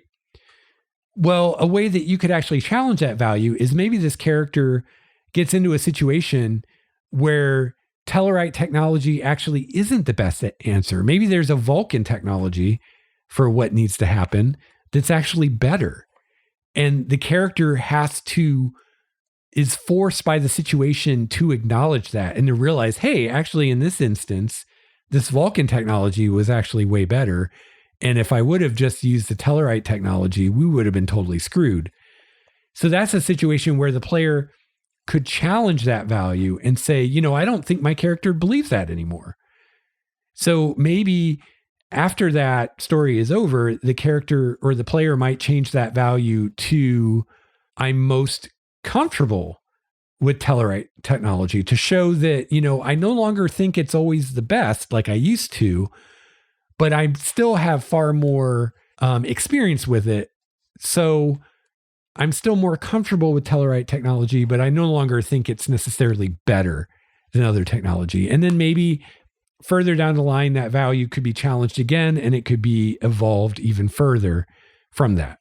So hopefully that kind of shows how that works, but it's actually in using those values either positively or negatively or challenging them. That's what you get XP for in this game.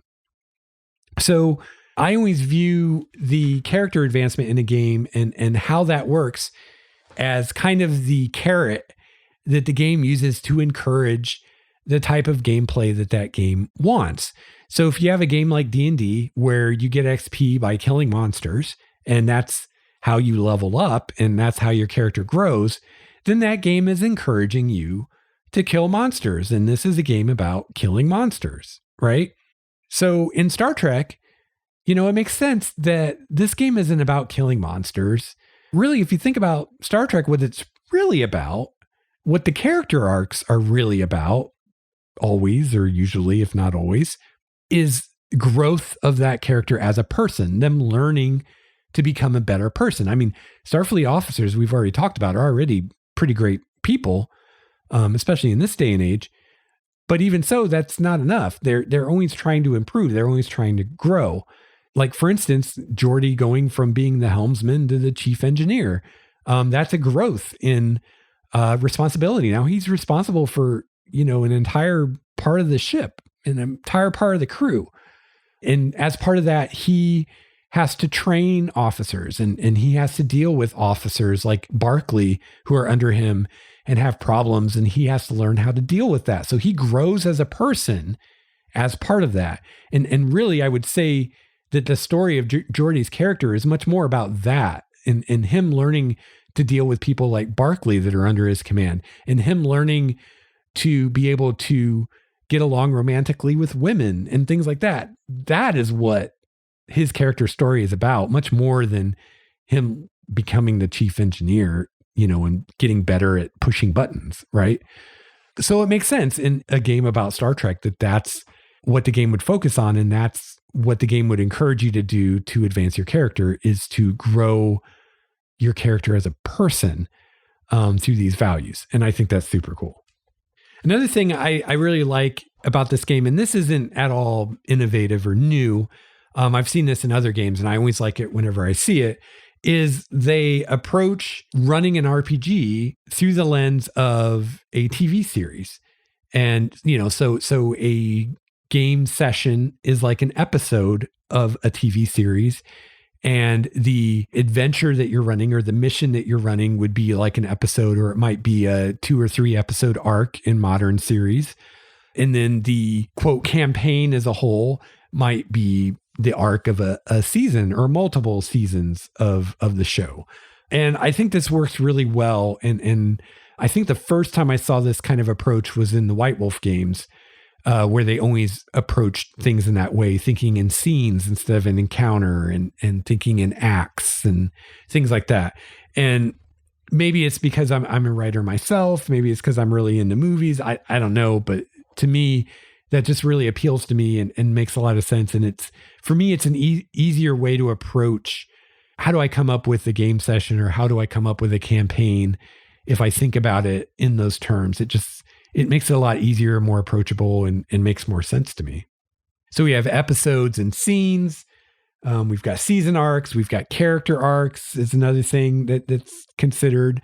So not only do you have the arc of the story, the plot of your campaign, but also each individual player character should have an arc where they start at one place and end up somewhere else as a character.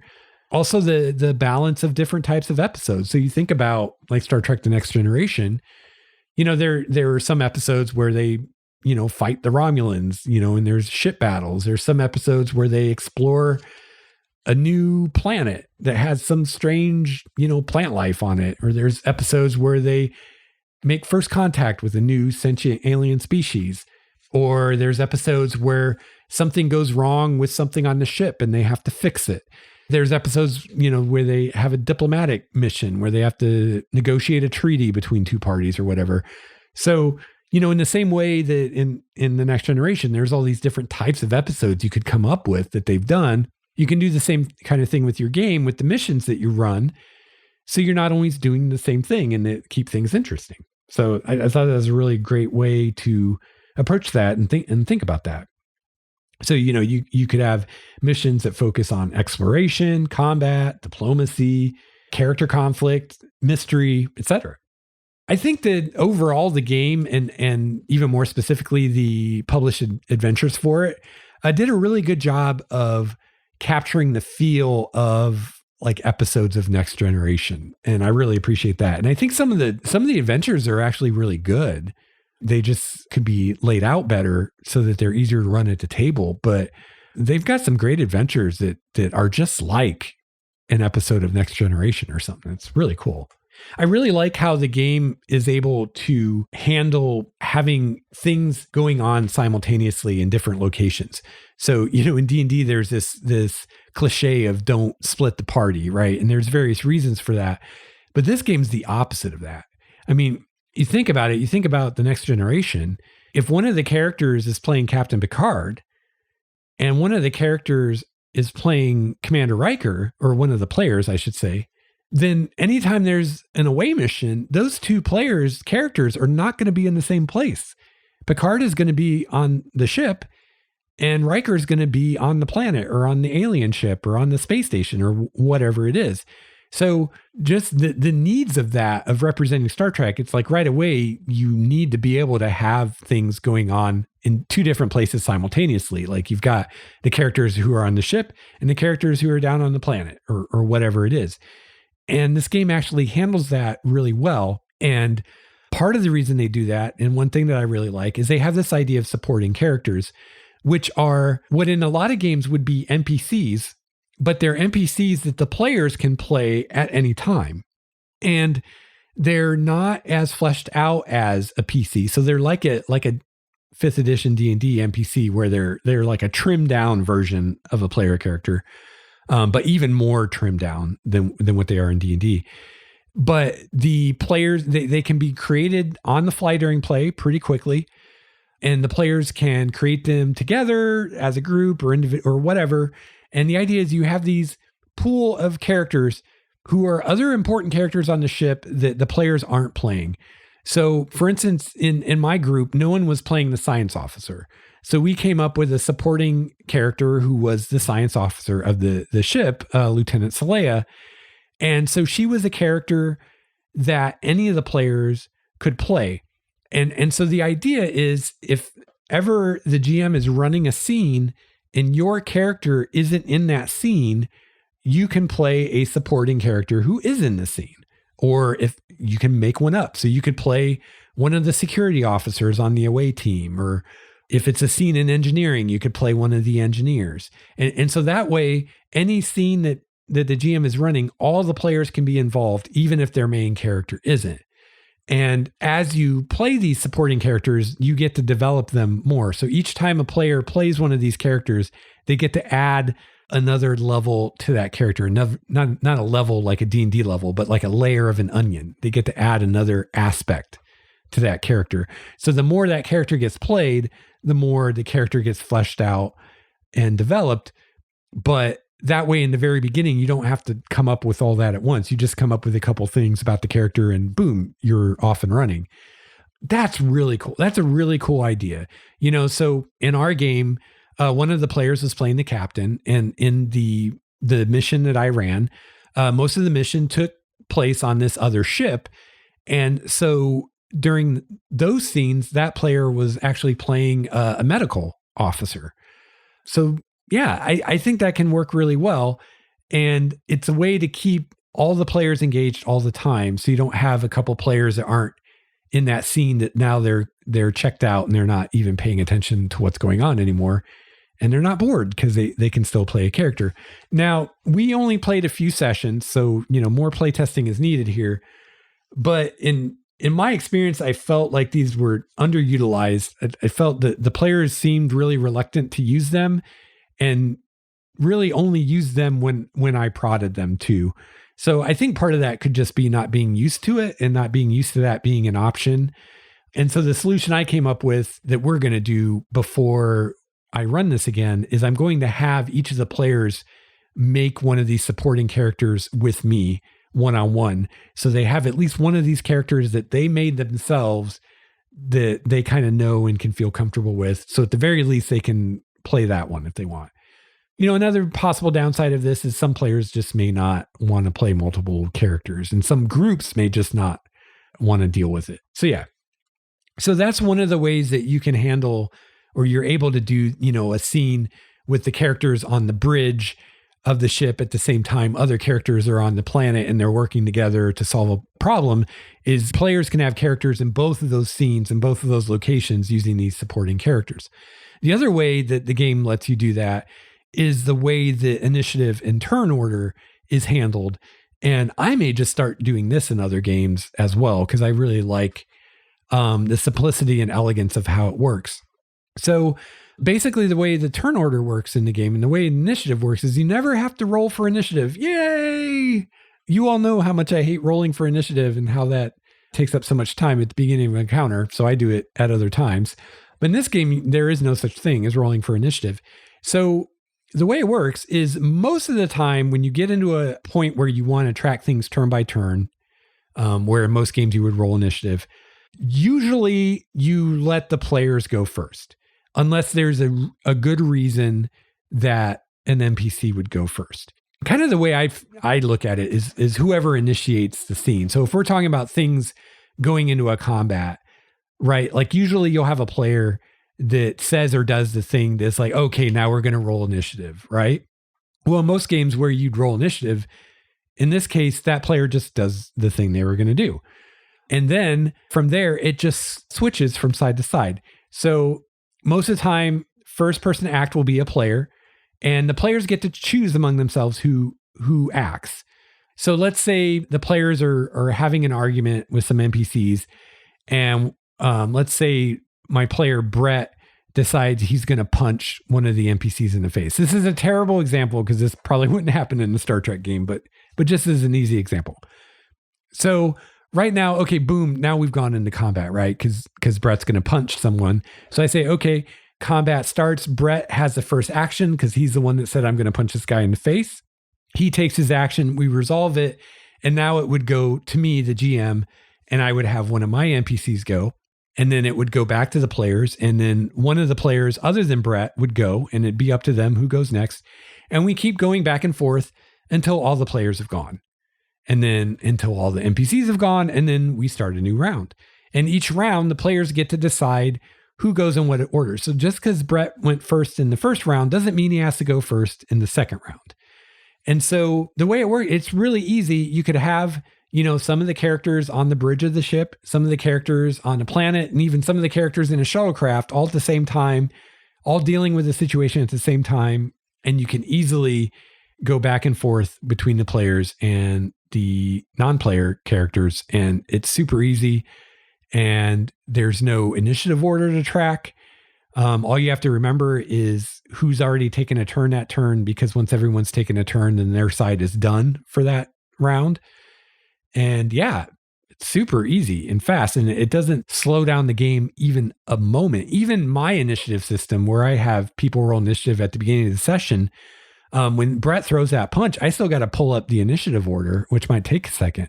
There's no delay. It's like, boom, we're right into it. There's no transition at all. I love it. Like I said, I'm probably going to start using that in other games, including D&D.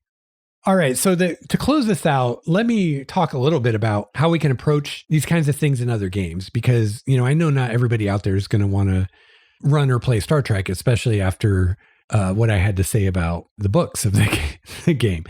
But I think some of these things we can really apply to other games. The first thing I remember really loving about this game was the whole, everybody's a Starfleet officer thing. And just this idea of, right away, we all start on the same page. All the players and the GM, we're all on the same page as far as what we expect from these characters, right? Which is not to say Starfleet officers are perfect, because they're not. But as a rule, you can expect a Starfleet officer is going to be honest. They're going to be trustworthy. They're going to do their job. You're not going to have to micromanage them or make sure they're on task. They're going to do what they are expected to do. Things like that, right? Like we can just take that to the bank, unless we're dealing with a huge exception character, that's how it's going to be. But you can do that with other games. You could do that in D&D by having your characters all be part of some kind of organization. I mean, you could use something like the Harpers, but honestly, I don't think any of the ones that Wizards have come up with are developed nearly enough for this kind of thing to really work. You'd have to do a lot of work on your own. So at that point, just come up with your own organization to begin with, I'd think, but whatever. But, and that is the nice thing with Starfleet is we already know, right? Like if you watch Star Trek at all, and you probably do, and if you're interested in Star Trek at all enough to play a tabletop RPG of it, you probably know what a Starfleet officer is, what's expected. And we don't even have to waste a moment of time at the table going over that. Like we're all on the same page. Now, for your D&D game or some other game you're running, unless it's based on something popular like Star Trek where the players would know, they're not going to have that knowledge. So you're going to have to establish that. But, like for instance, in my D&D world of Primordia, I have the Adventurers Guild. So I could very easily come up with a code of behavior or ethics or whatever for my Adventurers Guild.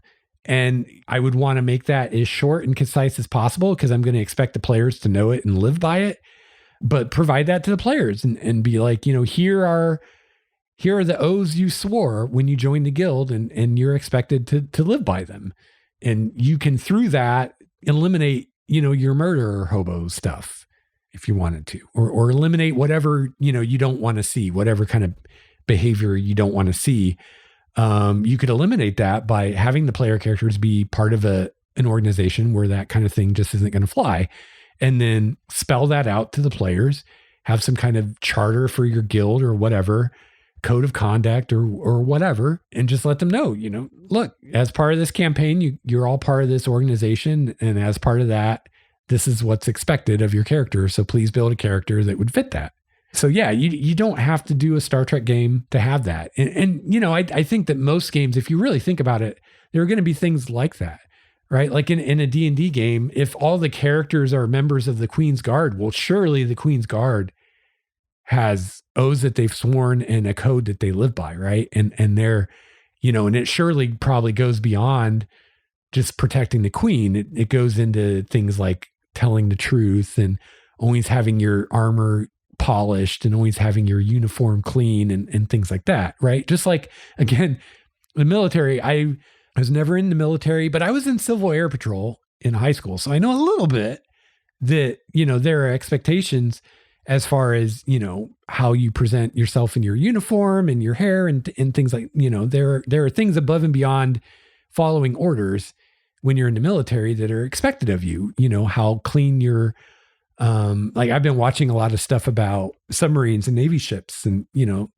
submarines and Navy ships, they have all kinds of keeping their bunk clean or I forget what they call it. They don't call it a bunk, but, sorry, I'm not in the military. But keeping their area clean. They're all responsible for cleaning different areas of the ship and keeping it clean because it's really important to avoid basically the equivalence of con crud, but on a ship. It's a constant thing because you're in this contained environment with these people all the time. So hygiene is super important and keeping things clean is super important.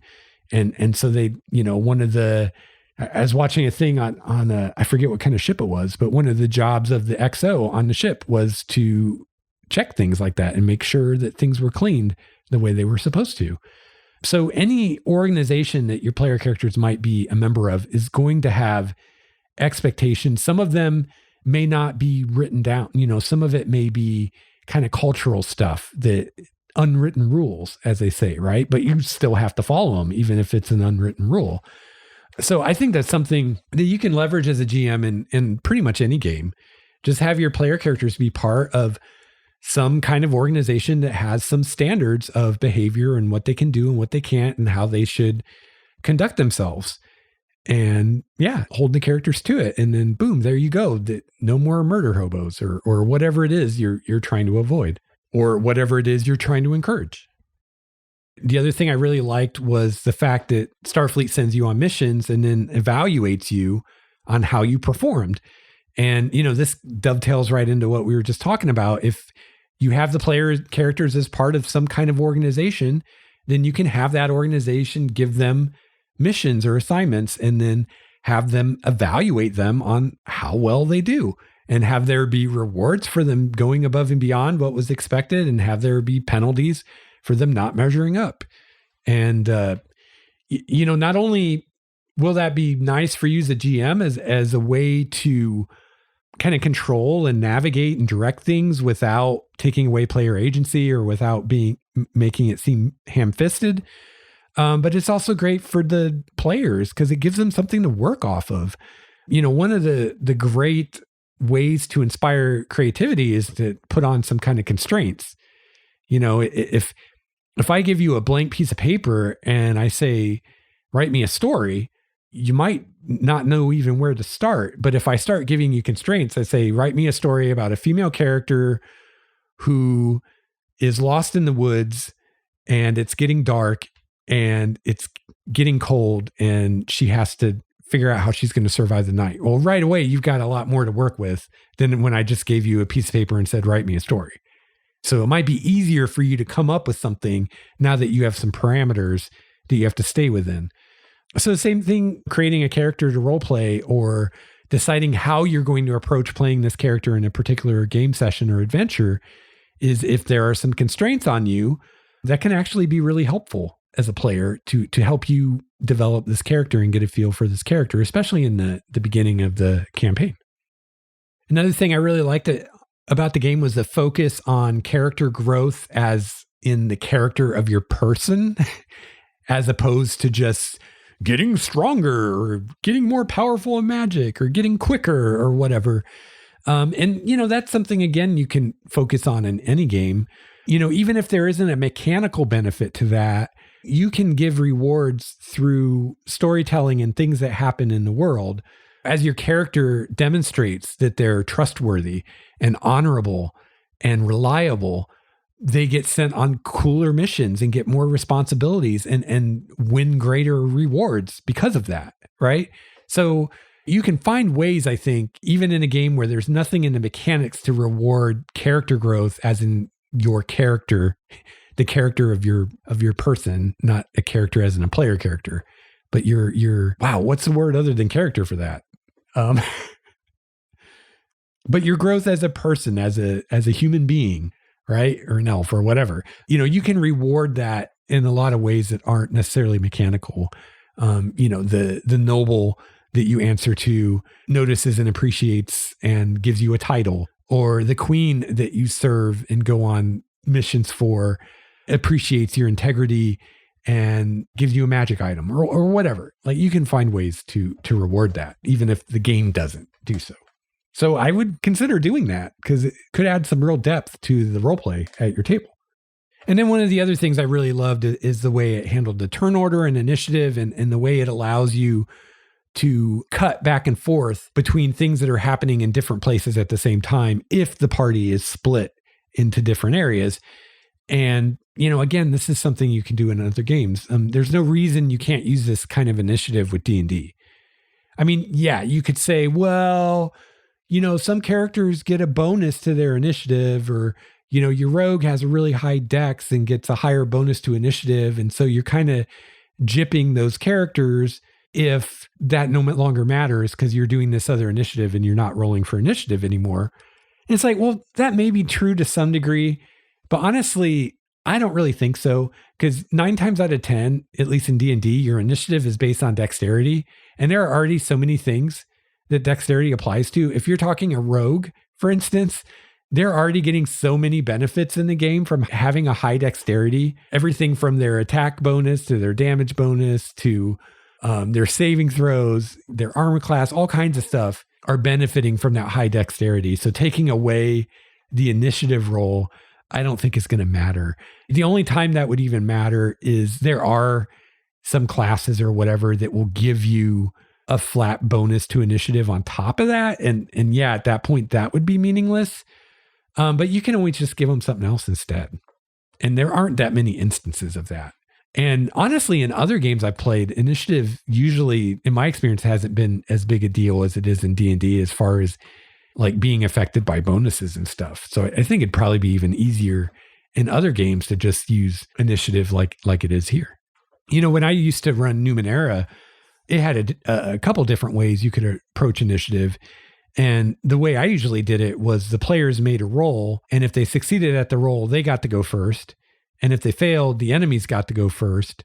But then at that point, it worked pretty much exactly like this did. Whereas when it was the players' turns, they got to decide which of them went when. And it just went back and forth between the players and the NPCs.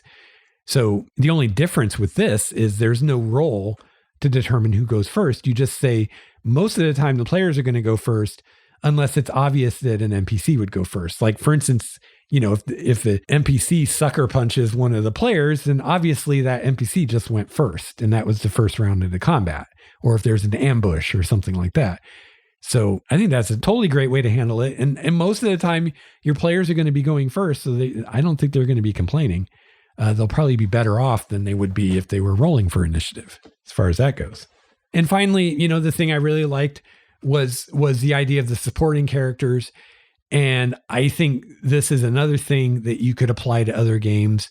So just as a thought experiment, let's think about it with D&D. One way you could maybe approach it is decide on a stat array that the supporting characters would get. So that could be the standard stat array like player characters get if you do character creation that way. Or you could come up with a different one for the supporting characters. So you just have 6 numbers and you just really quickly assign them to the 6 ability scores. That'd be a pretty easy way to do it. You could, give them a stat array for their basic stats, And then equipment you could get pretty standard from an NPC, just lift that off of an equivalent NPC. I'm trying to think what else a player character would have. I mean, proficiency bonus, that would be easy. Hit dice would be easy. So really the only thing that would bog you down would be their individual skills, good saving throws, and then like spells and abilities and things like that. And so you could handle it kind of like this game does, where you could start out and you could say, okay, when we first make these supporting characters, we're going to come up with the basic 6 stats, strength, intelligence, all of that. And we're just going to use a stat array for that. So it's just, you've got 6 numbers, just plug them in where you want them. And then, the hit dice is just going to be based on what level you guys are. So if everybody's 9th level, they're going to have 9 hit dice. And then boom, we know what their proficiency bonus is. Pick a good saving throw. And then equipment, and that could be it. Or maybe give them like 1 skill, 1 or 2 skills. Say pick 1 or 2 skills they're proficient in, and then that's it. And then the first time someone plays that character, that's what the character is. And then every time after that, someone plays a character, they can add a new little bit to the character. So maybe every time someone plays a character, they can add a new skill proficiency or add a feat or something like that. Because that's basically the way it works in Star Trek is you come up with the supporting character, which is just the basic stats, which you just use an array. So you just assign them really quick. And then they get, I think, 1 value. And then the first time a player plays that character, it's what you created. And then every time a player plays that character after the first time, the character gains something. And they can either get a value or whatever else. And then another thing that the Star Trek game does is, as part of the character advancement, when you get an opportunity to advance a character and add a point somewhere, you can instead add that to one of the supporting characters if you want. So it's almost like using your character's XP to advance a supporting character instead of advancing your own character. Now, I don't think players are going to do that very often, if ever. But, if you wanted something like that, you could probably figure that out for your game of choice. So there you go. There's Star Trek Adventures, the good, the bad, and the ugly. What I liked, what I didn't like. I'll say, I ran 1 mission with the players. I think it was 3 or 4 sessions that we played. And we all had a good time. The players all seemed to have a little fun. Sorry, I'm getting ahead of myself. The players all seemed to have a lot of fun. It did take them a little while to kind of get used to the system. And I don't know that they were all completely used to it when we were finished. But I mean, you'll have that with any new game. But they seem to enjoy it and have fun. And we did seem to be able to create very Star Trek-like moments in the game. That was a lot of fun. As a GM, overall, I found it fairly easy to run. It's much more story-focused than mechanic-focused, which makes it easier. The one thing that I really did dislike running it was the fact that for every roll a player character does, I have to decide what 2 numbers to use and tell them. So every single roll, there's a decision you have to make there, and it's not cut and dry. And then I have to do the same for every roll that an NPC makes. And there are no like defaults that you can fall back to. You have to figure it out every time. So that gets clunky and slow. And it's just on the GM's part, it's kind of a brain drain to constantly have to do that. So I think if I run this game more, what I would probably do is I would get rid of that for my NPCs and I would just give them numbers for basic things. I'm like, if they attack, their number is that, instead of having the 2 different stats that you add together, I just come up with what that number is for various things they might want to do and do it that way to save some time and effort when I'm actually trying to run the game. And yeah, I mean, it was a real nightmare trying to wade through the rule book and the adventure book and make sense of that. But beyond that, just once you learn the game and you understand it and running it, and once you make your own GM screen material and your own charts and aids and stuff, which will be a lot of work and time to do. But once you do all that, I think it'd be pretty fun and fairly easy to run. So hopefully we'll play more of it. And if people are interested, I could revisit this sometime down the road when I've had more experience and maybe tell you a bit more how the ship combat plays out, because we didn't do that at all. And yeah, we didn't do a whole lot of character combat. Like it was 1 round, basically. 1 attack roll, actually, because the player took the NPC out, stunned him in 1 go. So it was literally 1 roll. But just from that, it seemed a little clunky. So yeah, if people are interested, maybe I could give an update on that kind of stuff after I've had more experience with it. So bottom line, some great ideas in the game. If you're really wanting to run a Star Trek game and you're dedicated and you're willing to put in a lot of time making sense of the rules and creating your own GM materials to use during the game, and you're willing to put that much work and time into it, I think you'll enjoy it. I think it's a good game. It's too bad that after spending the kind of money you spend for one of these books that much is required of you. It should not be. But if you really want it and you're willing to do it, I think you'll be happy with the results at the end. But otherwise, I would just get a copy of the book and flip through it. And don't just flip through it, because these are the kind of things you're not really going to notice until you start really trying to read stuff. But maybe read through the character creation or read through the combat rules and see, if you can make sense of it. But yeah, I mean, just go in with your eyes wide open, save your receipt in case you want to take it back, and buyer beware. I've done my best to warn you what you're getting into. I mean, honestly, if this weren't Star Trek, I would not bother. I would not bother with this game, but it's Star Trek. I love Star Trek. So if you're like me, it may be worth it for you.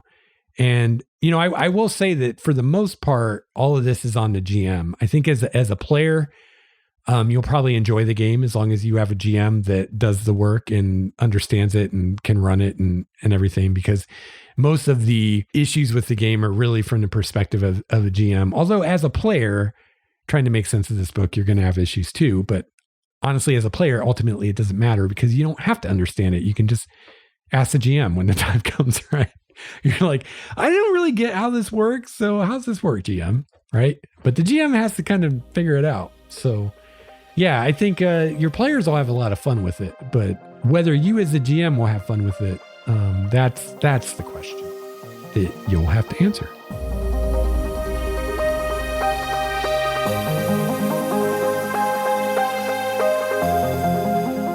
All right, well, that is going to wrap it up for episode 286 of Game Master's Journey. If you'd like to reach me, you can email me at gamemastersjourney@gmail.com. Also, you can get a hold of me on our Patreon or in our Discord server. If you're on the Discord server, be sure and visit our patron room. That's where all the hot topics are that we discuss. You can also call my voicemail, 951-GMJ-LEX1. That's 951-465-5391. And yeah, there's a link to the Discord in the show notes. You can follow that. And yeah, if you have any problems, there's a pinned message in the Discord that has a link to an article that explains how to get your Patreon role on the Discord. So you get access to the Discord room the patron room. In case that it should work automatically, but in case it doesn't, it explains how to do that. There's a link to that. I think I also have that link in the show notes as well. But if you can't figure it out or you're still having problems, just shoot me a message on the Discord or wherever, and I'll help you out. And yeah, thanks for being a patron. Thanks for supporting the show and keeping us going. As of right now, we're still comfortably at the 1 episode per month milestone. Still hoping to get to more episodes per month. But and we have had new people come on, so people are trickling in. I think as people get caught up in the archives. So yeah, we'll keep this up for a little longer, and hopefully we can get up to 4 episodes a month. But thank you for your support. I really appreciate it, and I hope I see you in Discord. And otherwise, I will be back at you again in November. So I hope that you have a chance to play an RPG this month. I hope you have a chance to run an RPG. I'll be back soon with another episode of Game Master's Journey. Until then, game on. This has been a Starwalker Studios production, your source for quality gaming and hobby podcasts. This episode's music, courtesy of Cloudwalker, Transboy, Renfield, Stanko, and Ish. See the show notes for more details at starwalkerstudios.com/GameMastersJourney.